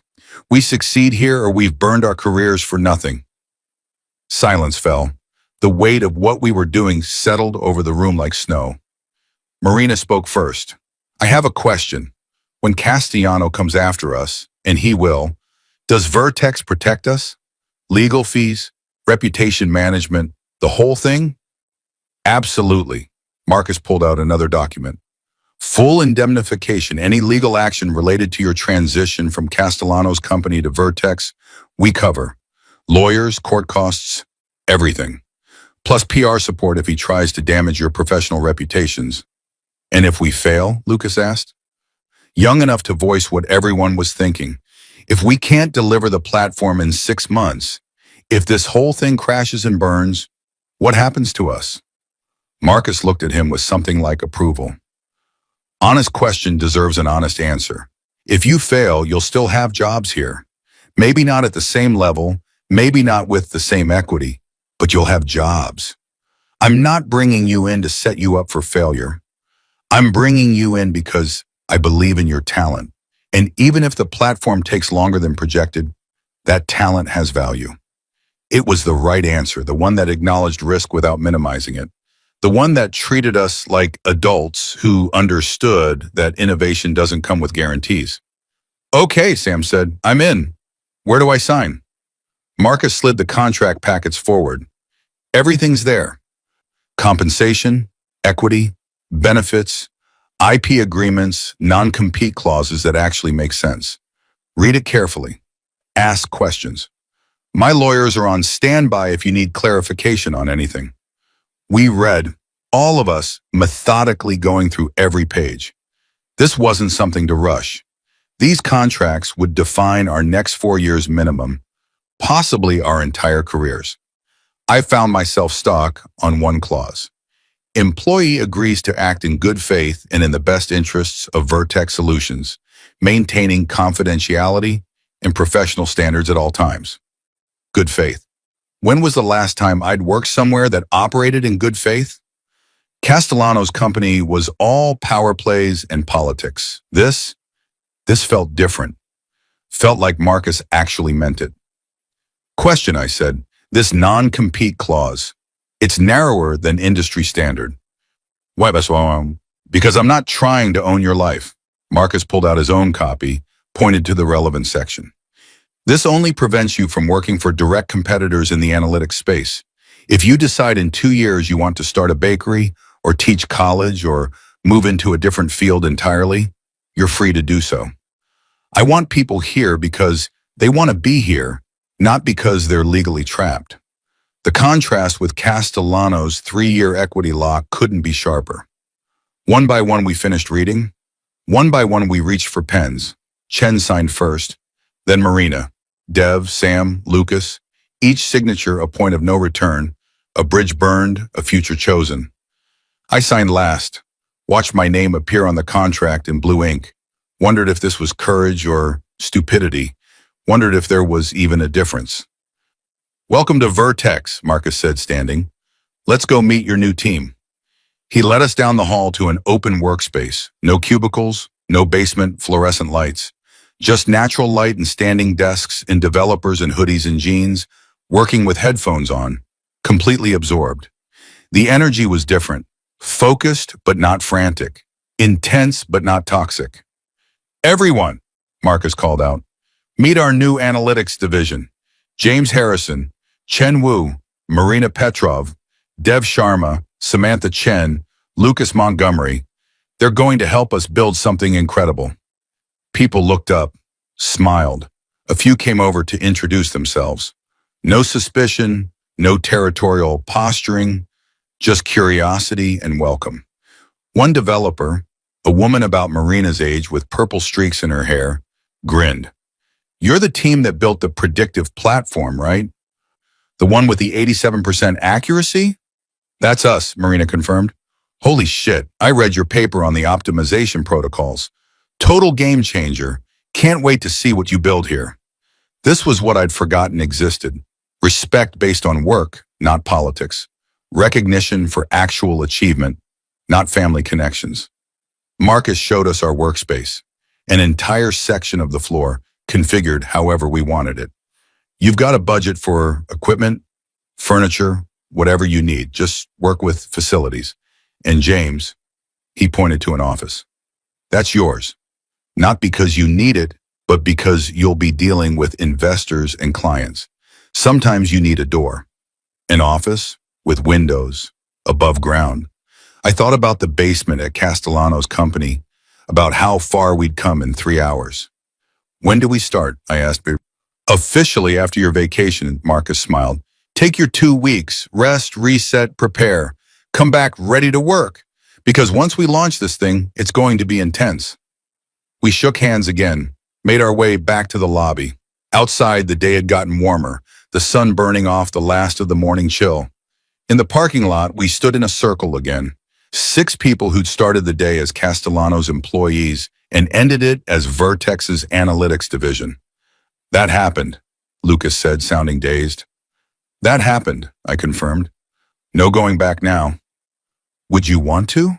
Marina asked.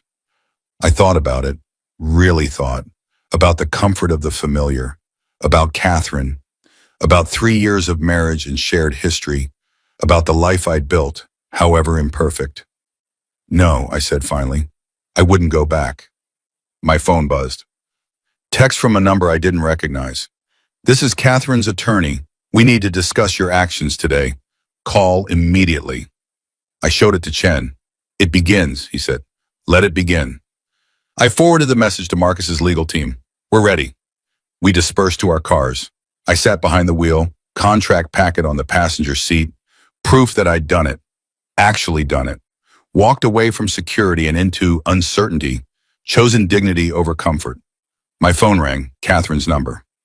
I stared at it, watching it ring, watching the name that used to mean home flash on the screen. On the 4th ring, I answered. James, her voice was thick with tears. What have you done? What I should have done a long time ago, I replied. Chosen myself.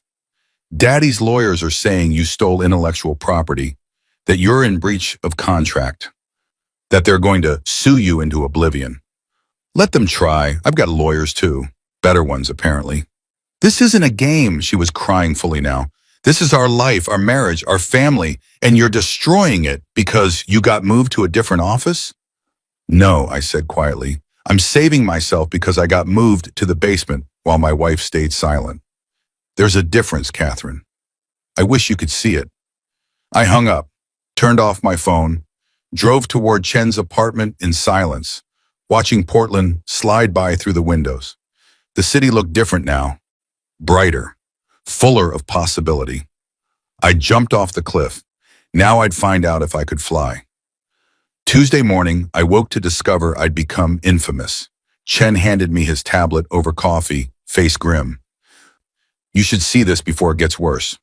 The headline on TechCrunch read, Castellano Industries insider drama. Son-in-law leads mass exodus after office dispute. Below it, a photo I recognized from the company website. Me shaking hands with Castellano at some conference, both of us smiling like we meant it. The article was worse than the headline. Sources close to Castellano Industries report that James Harrison, 34, Senior Director of Analytics and son-in-law to CEO Victor Castellano, orchestrated a coordinated departure of his entire team following what insiders describe as a minor office reassignment. Harrison, who married Castellano's daughter Catherine 3 years ago, allegedly took offense when his team's workspace was relocated to accommodate a new senior director. It was pure ego, said one anonymous source. James couldn't handle not being the golden boy anymore, so he threw a tantrum and convinced his team to follow him out the door. Castellano Industries released a statement Tuesday morning. We're disappointed that some team members chose to pursue other opportunities. However, we respect their decision and wish them well.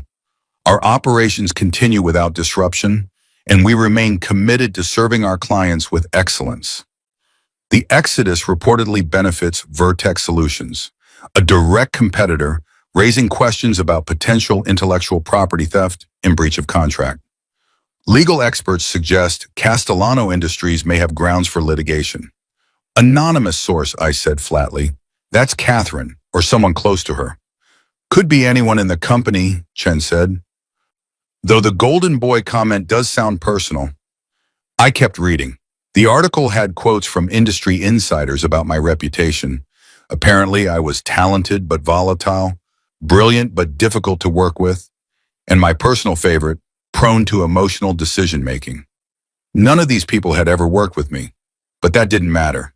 The narrative was being written, and I was cast as the unstable son-in-law who couldn't handle criticism. My phone, which I'd foolishly turned back on, showed 43 new messages. I scrolled through them quickly. 3 from former colleagues at Castellano's company, carefully worded texts that said, "Thinking of you," but meant, "What the hell were you thinking?" 5 from people I'd worked with years ago, asking if the rumors were true. 2 from headhunters, sensing blood in the water, offering to discuss opportunities. And 1 from my mother. "Call me. Now." "Shit," I muttered. "Your mom saw the article?" Chen asked. "Probably. She has Google alerts set for my name. Started it when I founded the company. Never turned it off." I dialed her number, bracing myself. She answered on the first ring. "James Michael Harrison. Explain." My mother had exactly 3 modes: loving, worried, and using my full name, angry. This was definitely mode 3. "Hi, Mom." "Don't hi, Mom me. I just read that you quit your job, left your wife, and started some kind of corporate war with your father-in-law. Please tell me TechCrunch got it wrong." They got most of it wrong. I didn't quit. I took vacation.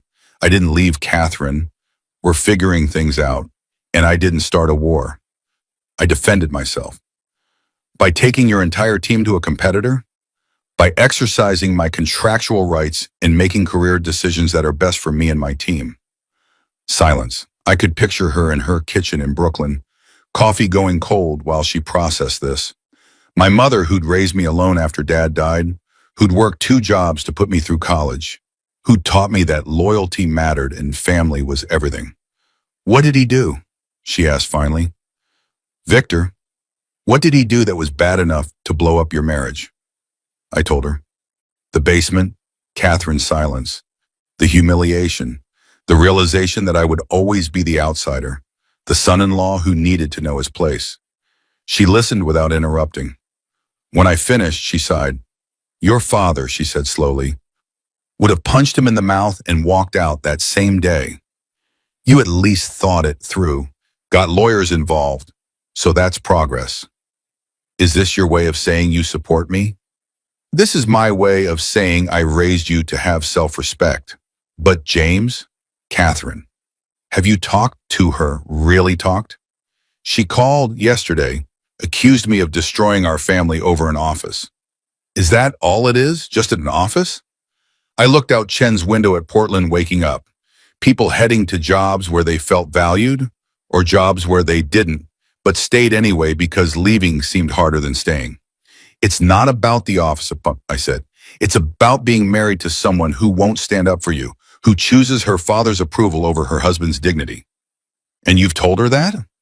"I've tried. She doesn't hear it. Or she hears it and doesn't care." "Then you need to say it clearer, because right now, from the outside, it looks like you're running away from your marriage because work got hard." "I know that's not true, but Catherine might not. The world definitely doesn't." She was right. The narrative was already set. Unstable son-in-law can't handle office politics, destroys career and marriage over ego. "I don't know how to fix it," I admitted. "Start by talking to your wife face to face, not over the phone where it's easy to hang up." She paused. "And James, whatever happens with Catherine, I'm proud of you for standing up for yourself. Your father would be too." After we hung up, I sat with that for a while. My father, who died when I was 19, who taught me that a man's worth wasn't measured by who employed him, but by what he built with his own hands. He would have understood this, would have approved, but he also would have told me to fight for my marriage, to not give up on the person I'd chosen. Chen emerged from his room, dressed for a run. "You okay?" "My mom thinks I should talk to Catherine." "Your mom's all smart." He grabbed his keys. I'm going out for an hour. You should call her. Have that conversation you have been avoiding. After he left, I stared at my phone for a long time. Catherine's number was right there. One tap, and I could hear her voice. Try to explain, try to make her understand. Or I could wait, let the silence stretch. Let her sit with the consequences of her choices the way I'd been sitting with mine. I was still deciding when someone knocked on Chen's door. Through the peephole, I saw Catherine. She looked worse than Sunday night. Hair pulled back in a messy ponytail, no makeup, wearing jeans and a sweatshirt I recognized as one of mine. She'd been crying recently. I could see the redness around her eyes. I opened the door. "How did you know I was here?" I asked. "Where else would you be?" She stepped inside without waiting for an invitation. "We need to talk." "I'm aware." "James, this is insane. You've been gone 3 days, and in that time you've quit your job, signed with a competitor, and made my father so angry I'm worried about his blood pressure. What are you doing?" "I didn't quit. I took vacation." "Don't be pedantic. You know what I mean. You're leaving. You've left. And you've taken the entire analytics team with you. They made their own choices. Did they? Or did you manipulate them? Promise them things you can't deliver?" She was pacing now, agitated. "Blake Henderson says half the platform won't work without your team. The Meridian pitch is in jeopardy. My father's talking about lawsuits and injunctions and—" "Good," I interrupted. "Let him talk. Let him sue. He'll lose." "How can you be so sure?" "Because I'm right. Legally, ethically, morally, I'm right. Your father created a hostile work environment. He relocated my entire team to humiliate me. And when I responded by exercising my contractual rights, he tried to block it. Any court will see that." Catherine stopped pacing. "This isn't about courts or contracts. This is about us, our marriage, our life together." "Is it?" I stood up, faced her. "Because I keep waiting for you to acknowledge what your father did. To say, 'James, you were right to be upset. That was wrong.' But you won't. You keep defending him. Keep making excuses." "I'm not defending him." "You are. Every time you call this a minor office reassignment, every time you act like my reaction is disproportionate, every time you take his side instead of mine." I could feel my voice rising. Couldn't stop it. "Catherine, when your father moved my team to the basement, you knew about it. You could have warned me. Could have spoken up. Could have done anything except stay silent. But you chose silence. Chose him. And that told me everything I needed to know about where I stand in your life." "That's not fair. I'm in an impossible position." "No, you're in a position where you have to choose." "That's not impossible. It's just hard. And you chose your father." Tears were streaming down her face now. "I chose not to make it worse. I chose to try to manage the situation, to smooth things over, to keep the peace. That's what I do, James. That's what I've always done in this family. I'm the mediator, the peacemaker." "I don't need a peacemaker. I need a partner. Someone who stands with me even when it's uncomfortable, even when it means standing up to her father. And I need a husband who doesn't blow up our entire life over an office." We stood there, both breathing hard, the truth finally naked between us. "It was never about the office," I said quietly. "It was about what the office represented, about your father reminding me that I'll never be good enough, never be family, never be anything more than the guy who married his daughter." "That's not true, isn't it? Tell me honestly, Catherine. In 5 years, 10 years, does your father see me running that company? Or does he see Blake Henderson? Or your brother Marco? Or literally anyone except the outsider who got lucky?" She didn't answer, couldn't answer, because we both knew the truth. "I can't do this anymore," I said. "Can't keep trying to prove myself to a man who'll never accept me. Can't keep being married to someone who won't defend me. I'm tired, Catherine. So tired of fighting for scraps of respect from your family." "So what? You're just giving up on us?" "I'm choosing myself, finally. Maybe for the first time." I sat down on the couch, suddenly exhausted. "You want to know what happened at Vertex yesterday?" Marcus Wu spent an hour explaining what we're going to build together, talking about my vision, my platform, my ideas, not as an afterthought, not as a favor to his daughter, but because he actually values what I can do. And that's worth more than our marriage? That's worth fighting for. The question is, are you? I looked up at her. Are you willing to stand with me against your father? To choose our marriage over his approval? Because that's what this comes down to, Catherine. Not offices or contracts or any of it. Just who matters more to you. She wrapped her arms around herself, looking smaller than I'd ever seen her. You're asking me to choose between my husband and my family. No, I'm asking you to recognize that I'm supposed to be your family now. That when we got married, we became each other's primary loyalty. But you never made that shift.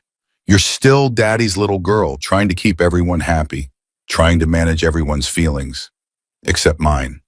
That's not true. Then prove it. Come with me. Walk away from your father's company. Be my wife instead of his employee. The silence stretched. I watched her face work through it. The impossibility I was presenting. The choice she didn't want to make. I can't, she whispered finally. James, I can't just walk away from my career, from my family, from everything I've built. But you expect me to. I expect you to be reasonable, to understand that this is complicated. It's only complicated because you're making it complicated. It's actually very simple. Do you choose me or your father? Why does it have to be a choice? Because he made it one. When he moved my team. When he humiliated me. When he forced me to either accept disrespect or leave. He made it a choice, and you're making it one by refusing to acknowledge that. Catherine moved to the window, looking out at the street. When she spoke again, her voice was small. If I go against him, he'll cut me off. Financially, professionally, he'll make sure I never work in this industry again. So will I, apparently, according to TechCrunch. She turned surprised. You saw that? Hard to miss. The part about me being talented but volatile was particularly nice. Was that your quote, or did someone else get to define me for the public? I didn't talk to TechCrunch, but yes, I talked to some people. Tried to explain, tried to spin it, make me look unstable. Make this about my ego instead of your father's power play. I stood up. You know what? I think we're done here. James, go home, Catherine. Back to your father's house, your father's company, your father's approval. That's what you want. That's what you've always wanted. I was just the interesting detour, the scrappy entrepreneur you could bring home. But when it got hard, when you actually had to choose, you went back to what was safe. That's not fair. Life's not fair, but it is honest. I walked to the door, held it open. I'll have a lawyer contact you about separation. We can figure out the house, the finances, all of it. But Catherine, we're done because I finally want to understand you were never really mine. You were always his. She stood there, tears streaming, looking at me like I'd stabbed her. Maybe I had. Maybe we'd been stabbing each other for 3 years, small cuts disguised as compromises. I love you, she said. I love you too. But it's not enough. It never was. She walked past me, stopped at the threshold. You're going to regret this. When the lawsuits hit, when daddy ruins your reputation, when you realize you threw everything away over pride, you're going to regret it. Maybe, but at least I'll regret it with my self-respect intact. She left. I watched her walk to her car, get in, drive away. Watched my marriage disappear around a corner in a Mercedes her father had given her. Chen came back from his run 20 minutes later, took one look at my face and didn't ask questions. Just made coffee, sat with me. She was here, I said finally. I figured. It's over. Really over. I'm sorry, man. Me too. I took the coffee he offered. But also relieved? Is that terrible? It's honest. Chen settled into his chair. So what now? Now? I pulled out my laptop. Now we build something great. We prove every anonymous source wrong. We show Castellano and Catherine and everyone who thinks I'm just an unstable son-in-law that I'm a builder, that I don't need anyone's approval or family connection or any of it. Revenge via success. The best kind. I opened my email, started sorting through messages from Marcus's team about onboarding, equipment, office setup. 2 weeks until we officially start at Vertex. Castellano thinks we're on vacation, licking our wounds. Let's use that time to get ahead, build the foundation, come back ready to launch. Chen grinned. You know the team's going to love that. Nothing we like better than proving people wrong. My phone buzzed. Another TechCrunch alert. This one, Vertex Solutions announces major analytics division expansion, promises revolutionary platform by year-end. Marcus had gone public, made it official, put his reputation behind us. No pressure. I forwarded the article to the team with a simple message. Game on. Let's make them eat their words. Responses came back immediately. Marina, already started the optimization protocols. This is going to be beautiful. Dev, been working on the ML models. We're going to crush this. Sam, visualization framework is ready to go. Can't wait to see this come together. Lucas, best decision I ever made. Let's build something amazing. Chen read over my shoulder, smiled. Your team's ready. Our team, I corrected. And yeah, they are. Outside, Portland continued its ordinary Tuesday. People worked, lived, loved, made choices small and large. Somewhere, Castellano was probably planning his next move. Somewhere, Catherine was probably crying. Somewhere, the industry was gossiping about my dramatic exit and inevitable failure. Let them gossip. Let them doubt. I had work to do. The thing about burning your life down is that afterward, you have to build something from the ashes. And building, it turns out, is harder than destroying. Wednesday morning, officially detonation day on Chen's timeline, we gathered at a coffee shop in the Pearl District, half a block from Vertex's offices. Not to submit our resignations. We'd already done that Tuesday afternoon via certified mail, professional and courteous, and absolutely final. Today was about something else, planning the rebuild. The coffee shop was one of those Portland institutions, exposed brick, reclaimed wood tables, baristas with facial tattoos who made pour-overs like they were conducting chemistry experiments. We'd claimed the back corner, laptops and notebooks spread across 2 tables pushed together, looking like a startup in its earliest, hungriest phase, which in a way, we were. Okay, I said, pulling up the project plan Chen and I had built the night before. 4 months to launch. Marcus wants to announce at the Tech Summit in March. That's 17 weeks from today. 17 weeks to build something that works. That's better than what we left behind. That proves we weren't just complaining about office space. No pressure, Sam said, but she was smiling. I'd learned to read my team over the years. Sam smiled when she was excited, when a challenge activated something competitive in her. Let's break it down, Chen said, pulling up his own document. The platform has 3 core components: predictive algorithms, data integration, and visualization. We need all 3 working seamlessly. The algorithms are 80% there, Dev said. The core work James did before Castellano, that's solid. We just need to refine, optimize, test at scale. Data integration is my concern, Marina admitted.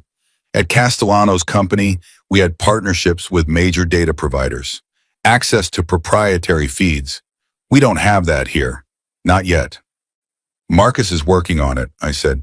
He's got meetings scheduled with Bloomberg, Refinitiv, some smaller providers. We won't have everything we had before, but we'll have enough to prove concept. And visualization, Sam asked? Because that's where we really differentiate. Anyone can build predictive models. We need to make the insights accessible, beautiful, actionable. That's your domain, I said. I trust you completely. Show us what you're thinking. She pulled up mock-ups she'd apparently been working on since Monday. The screen filled with elegant dashboards, clean lines, intuitive navigation, data presented in ways that told stories instead of just showing numbers. Holy shit, Lucas breathed. That's gorgeous. It's a start, Sam said, but I could see the pride in her eyes. I've been thinking about how executives actually use analytics. They don't want to dig through spreadsheets. They want answers, predictions. What happens if we do X? We need to surface that immediately. The interface needs to be conversational, Marina added, leaning forward. Natural language queries. An exec should be able to type, "What's our revenue projection if we increase marketing spend by 20%?" and get an answer in seconds. That's AI integration, Dev said. We need to build a natural language processing layer on top of the analytics engine. Can we do that in 17 weeks? I asked. Dev and Chen exchanged a look. The kind of look engineers exchange when someone's asked them to do something technically challenging, but theoretically possible. If we don't sleep much, Chen said finally, and if we can bring in some contract help for the heavy lifting. But yeah, we could do it. This was the moment, the pivot point where we committed to something audacious or played it safe. Building what we'd promised was achievable. Building something revolutionary, that required risk. We go for it, I said. The conversational interface, the full vision. Because if we're going to do this, we do it right. We build something so good that Castellano loses sleep wishing he had treated us better. Marina grinned. Revenge via excellence. I like it. My phone buzzed. I glanced at it, froze. The email was from Castellano's legal team. Cease and desist. Immediate response required. I opened the attachment. 3 pages of legal threats, boiling down to stop working for Vertex, return all proprietary information, and prepare to be sued for breach of contract, theft of intellectual property, and tortious interference. I forwarded it to Marcus's lawyers, then turned my phone face down. Castellano's legal team just sent a cease and desist. Already? Lucas looked nervous. What does it say? Same thing they've been saying, that we stole IP, that we're in breach of contract, that we're facing legal consequences. I kept my voice level, unconcerned. Marcus's team will handle it. We focus on building. But Chen had gone quiet. I knew that look. He was calculating risk, running scenarios, worrying. Talk to me, I said. The IP claims, he said slowly. They're going to argue that anything we build now is derivative of work we did for Castellano, that even the pre-acquisition algorithms are tainted because we improved them on company time. Our lawyers say that won't hold up. Our lawyers also said Castellano wouldn't move this fast. Chen pulled up the cease and desist on his own laptop. Look at this. They're threatening an injunction. They want a judge to prevent us from working on any analytics platform for 6 months while they litigate. Can they do that? Sam asked. They can try, I said, but an injunction requires proving imminent harm and likelihood of success. They can't prove either. The core IP is mine.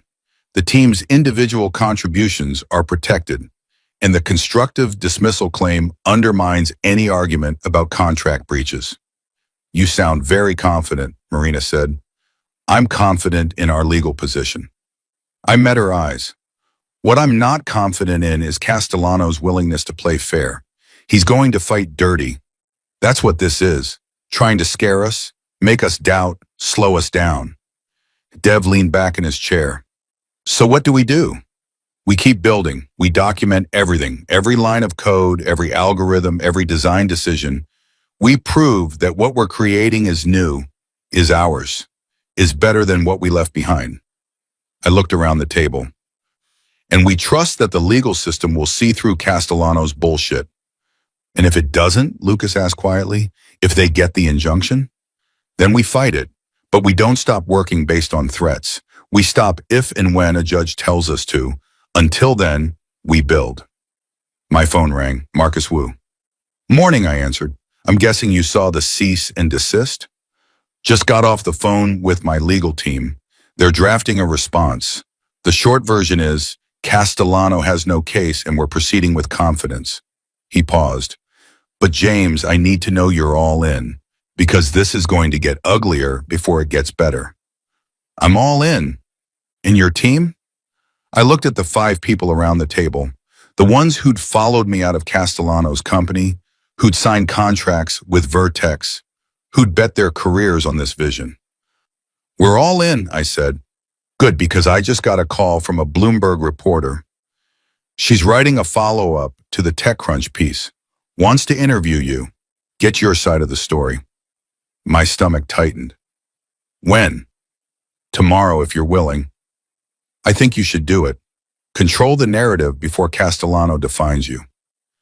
After we hung up, I told the team about the interview. You should do it, Marina said immediately. Right now, the story is, unstable son-in-law throws tantrum. You need to reframe it as talented team leaves toxic environment to build something better. What if I make it worse? I asked. What if I say something that gives Castellano ammunition? Then you prepare, Chen said. We media train you. We script the key messages. We make sure you're ready. So that's what we did.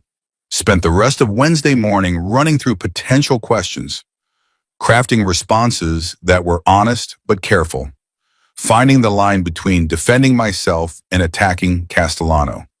By lunch, we had a strategy. Focus on the work, not the drama. Talk about the platform we're building, the vision for democratizing analytics, the opportunity Vertex represents. If asked about Castellano, acknowledge the relationship but emphasize professional differences, not personal grievances. Frame the departure as a positive choice, not a bitter exit. You need a soundbite, Sam said. Something quotable that captures the whole thing. We brainstormed, rejected a dozen options, finally landed on, I'm grateful for the opportunities I had, but I'm excited about the opportunities ahead. Sometimes you have to leave good to find great. Perfect, Marina said. Positive, forward-looking, doesn't trash anyone. That afternoon, we moved from the coffee shop to Vertex's offices. Marcus had given us full access, even though we technically weren't starting until next week. The workspace he'd assigned us was even better than I'd remembered. South-facing windows, enough room to spread out, whiteboards on every wall. We started mapping out the architecture. Chen drew diagrams while Dev challenged assumptions. Sam sketched interface concepts while Marina calculated performance requirements. Lucas took notes, asked questions, absorbed everything. This was the work I'd missed. The collaboration, the creative friction, the feeling of building something together, idea by idea, solving problems in real time. Around 4, Marcus stopped on with coffee and pastries. How's it going? He asked. Good, I said. Really good. We're roughing out the architecture, identifying critical paths, building the timeline. He studied the whiteboards, covered now in diagrams and flowcharts and scribbled equations. This is more ambitious than what you pitched me. Is that a problem? Are you kidding? It's fantastic. This is exactly what I was hoping for. He pointed to Sam's interface mock-ups. This conversational layer, this could be game-changing. Imagine a CEO asking their analytics platform, should we acquire company X? And getting a real answer with supporting data in real time. That's the vision, I said. Whether we can execute in 17 weeks, you can, you will. He set down the pastries. I believe in you, James, not just your technical skills, your leadership. The way your team follows you, that's not because of your title or your salary. It's because they trust you.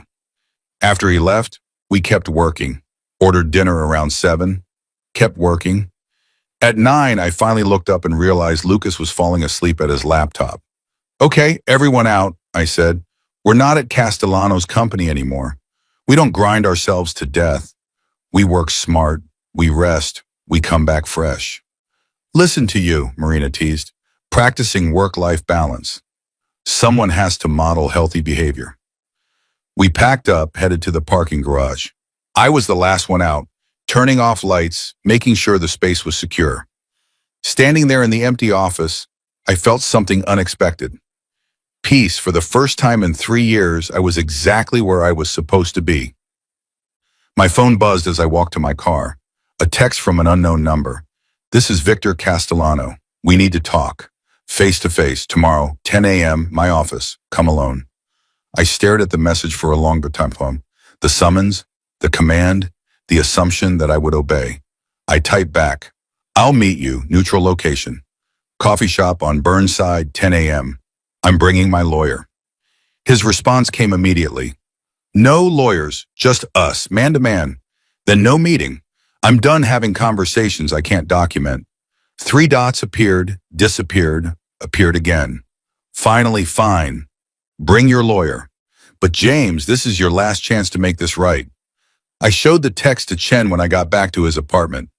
He's setting a trap, Chen said immediately, trying to get you on record saying something incriminating. Don't go.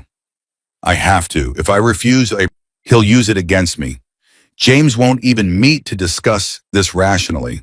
Plus, I considered the angles. Maybe he's actually willing to negotiate. Maybe he realizes fighting will hurt both of us. Or maybe he wants to threaten you in person. Make you understand how bad he can make this. Then let him try. I forwarded the text chain to Marcus's legal team. I'll have a lawyer present. I'll be careful. But I'm not hiding from him. That night, I lay on Chen's couch thinking about the next day. The Bloomberg interview in the morning. The meeting with Castellano afterward.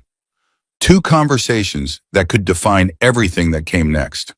My phone lit up with one more message. Catherine, Daddy wants to meet with you tomorrow. Please don't antagonize him. Please, James, for us. I didn't respond. There was no us anymore. She'd made that clear when she'd chosen sides. But I screenshot the message anyway. Saved it. Because please don't antagonize him was revealing. She wasn't asking me to listen, to negotiate, to find common ground. She was asking me to submit, to remember my place, to be the good son-in-law who accepted whatever terms the patriarch offered. I'd spent 3 years being that person, bending, compromising, trying to earn a respect that was never going to be given. Tomorrow, Victor Castellano would learn that person no longer existed. Tomorrow, I'd show him exactly who I'd become. I set my alarm for 6. Needed to review the interview prep, meet with Marcus's lawyer, steel myself for whatever Castellano had planned. Outside, Portland slept. Rain had started again. Of course it had. This city and its rain, relentless and cleansing, washing away the old to make room for the new. I thought about my father, about what he'd say if he could see me now, divorced, unemployed, technically, at war with powerful people, risking everything on a vision that might fail. He'd probably say I was finally acting like his son, finally standing up instead of bending, finally choosing dignity over security. I fell asleep thinking about tomorrow, about interviews and meetings and confrontations, about all the ways this could go wrong and the one way it could go right. If I stayed true, if I didn't blink, if I remembered that power only works when you believe in it, and I'd stopped believing in Victor Castellano's power over me. That made all the difference. Thursday morning broke gray and cold. I stood in front of Chen's bathroom mirror at 6:30, trying to knot my tie with hands that wouldn't quite steady. The Bloomberg interview was at 8, the meeting with Castellano at 10. Between them, I had exactly 2 hours to transform from confessional whistleblower to composed adversary. Chen appeared in the doorway, already dressed, holding 2 travel mugs of coffee. Drink, he ordered, and breathe. You look like you're about to face a firing squad. Feels like it. I took the coffee, grateful. What if I screw up the interview? Say something that makes it worse. You won't. We practiced. You know the message. He adjusted my tie. It had been crooked. Focus on the future, on what you're building. Let Castellano obsess about the past. Marcus's lawyer, Andrea Chen, no relation to my Chen, met us at a diner near Vertex at 7:15. She was 50-ish, steel gray hair, wearing a suit that cost more than my car. She'd made partner at a top firm before going in-house at Vertex, and her reputation was formidable. Morning, she said, sliding into the booth. You ready for this? Define ready? She smiled. Honest answer. Good. Here's what you need to know. The Bloomberg reporter, Sarah Mitchell, is fair but thorough. She'll ask hard questions. Your job isn't to dodge them. It's to answer truthfully while staying on message. And the message is, you left to build something better. You respected your contractual obligations. You're excited about the future. You wish Castellano Industries well. She pulled out a tablet, showed me a document. These are the legal boundaries. Don't comment on ongoing legal matters. Don't speculate about Castellano's motives. Don't make claims about IP ownership. That's for lawyers. So I'm basically gagged. You're protected. There's a difference. She took a sip of water. James, right now Castellano is controlling the narrative. Unstable son-in-law, unprofessional departure, possible theft. You need to counter that without sounding defensive. Let your professionalism speak louder than his accusations. The interview was scheduled at a hotel conference room downtown. Sarah Mitchell was younger than I'd expected. Mid-30s, sharp eyes behind stylish glasses. The energy of someone who'd built a career on asking questions people didn't want to answer. We shook hands. She gestured to chairs arranged across from each other, a small recorder on the table between us. "Thanks for meeting with me," she said. "I know this is a complicated situation."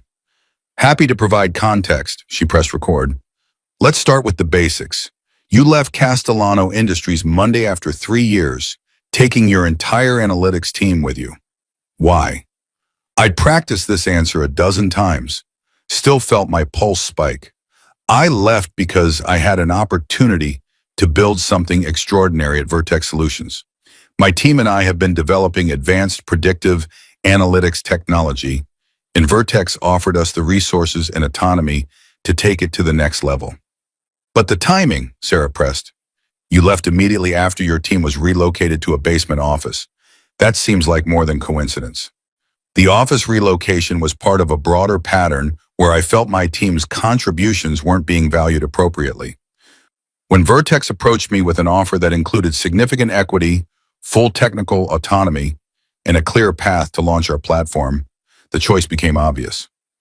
Your father-in-law, Victor Castellano, characterizes this as an emotional overreaction to a minor workplace change. How do you respond to that? This was the trap, the invitation to attack, to sound bitter, to prove his point about instability. I respect Mr. Castellano and appreciate the opportunities I had at his company. But ultimately, we had different visions for how to develop and deploy this technology. I wanted to move faster, take bigger risks, build something revolutionary. Vertex shares that vision. You're married to his daughter. Does that complicate things? My throat tightened. Catherine and I are working through some challenges. That's separate from my professional decisions, and I'd prefer to keep it private. But surely there's overlap. You're essentially at war with your father-in-law. I'm not at war with anyone. I'm building a product. If Mr. Castellano chooses to view that as a personal attack, that's his interpretation, not my intent. She asked about IP claims, about the cease and desist, about whether I'd taken proprietary information. I deflected to Andrea, who provided crisp legal responses that basically said, "We're confident in our position and look forward to resolving this." Then Sarah shifted tactics. "Tell me about the platform you're building. What makes it different?" This I could talk about. I leaned forward, feeling the passion override the nerves. Imagine asking your computer a question in plain English. What happens to our revenue if we increase prices by 5%? And getting an immediate, accurate answer based on sophisticated predictive modeling. That's what we're building. Analytics that are powerful enough for data scientists, but accessible enough for executives who don't have technical backgrounds. That's ambitious. Can you deliver? In 4 months, we'll launch a beta. In 6 months, we'll be in production with our first enterprise clients. We have the team, the technology, and the backing to make it happen. And if Castellano Industries sues, if they get an injunction preventing you from working on this, then we'll fight it in court and win. Because what we're building isn't based on stolen IP. It's based on years of research and development that predates my employment at Castellano Industries. The core algorithms are mine. My team's individual contributions are theirs. We've been meticulous about documentation. The interview continued for another 20 minutes. She asked about my background, my marriage, my team's decision to follow me. I stayed calm, stayed on message, tried to project confidence without arrogance. When we finished, Sarah turned off the recorder. "Off the record, you know he's going to come after you hard, right? Castellano doesn't strike me as the forgiving type." "I'm aware, Toykushi, and you're still doing this. Some things are worth fighting for." She studied me for a moment. "I'll send you a draft before publication. If I've mischaracterized anything, let me know." After she left, Andrea turned to me. "You did well. Came across as reasonable, professional, Exactly what we needed. Didn't feel like it. It never does. But trust me, you threaded the needle. She checked her watch. You've got 90 minutes until Castellano. You should eat something. I couldn't imagine eating. My stomach was a knot of anxiety and adrenaline, but I forced down a sandwich at the diner while Andrea briefed me on the meeting strategy. Let him talk first, she said. Don't react. Don't defend. Just listen. He's either going to threaten you or try to negotiate. Either way, we respond calmly and professionally.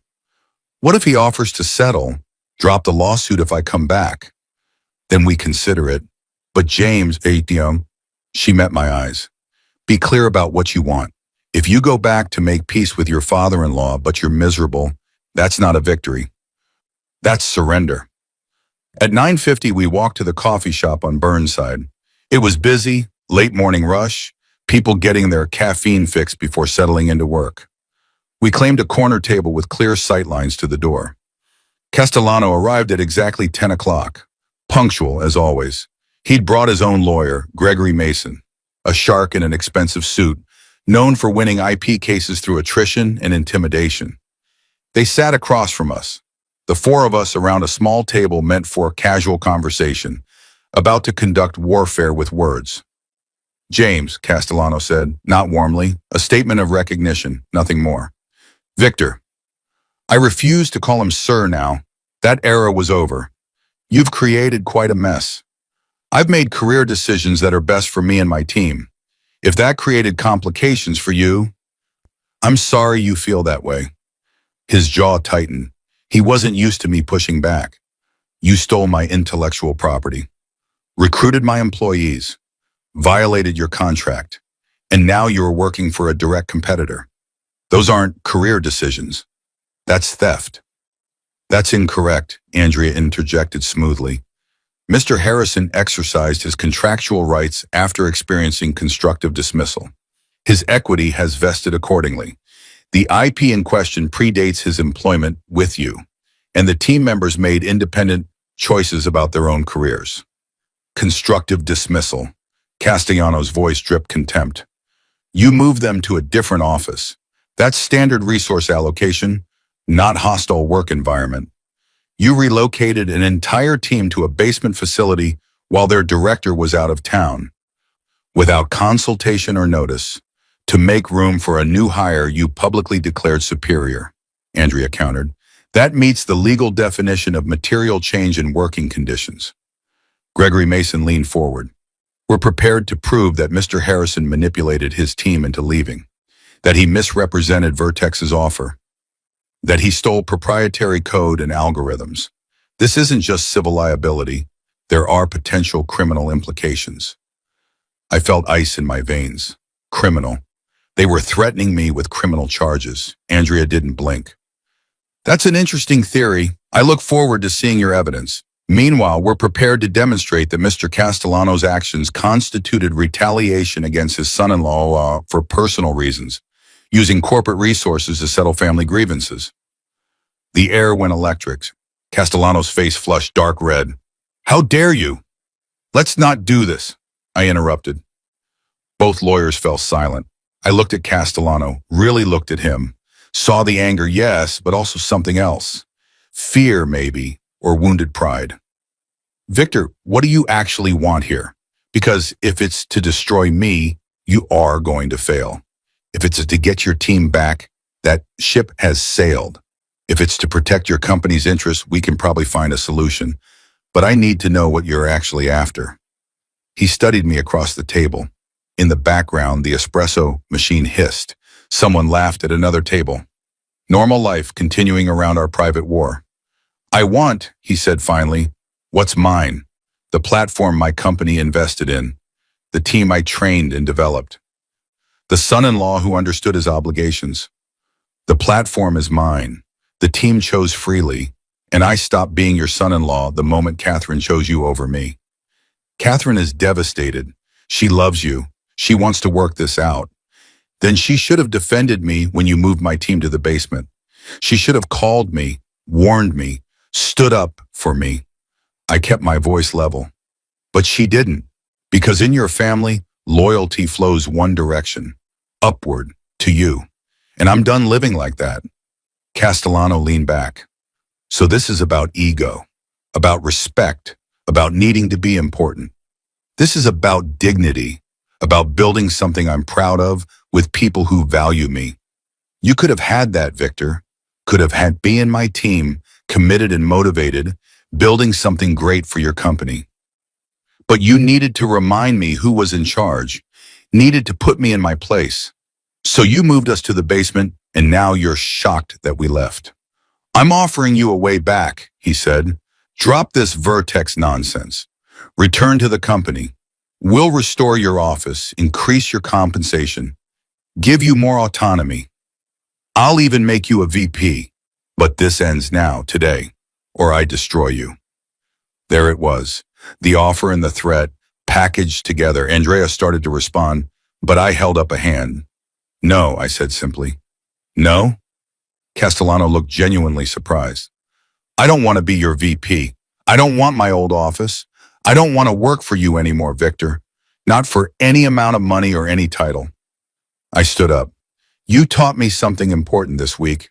You taught me that I'm better than I thought I was. That I can walk away from security and build something new. That I don't need your approval or your family name or any of it.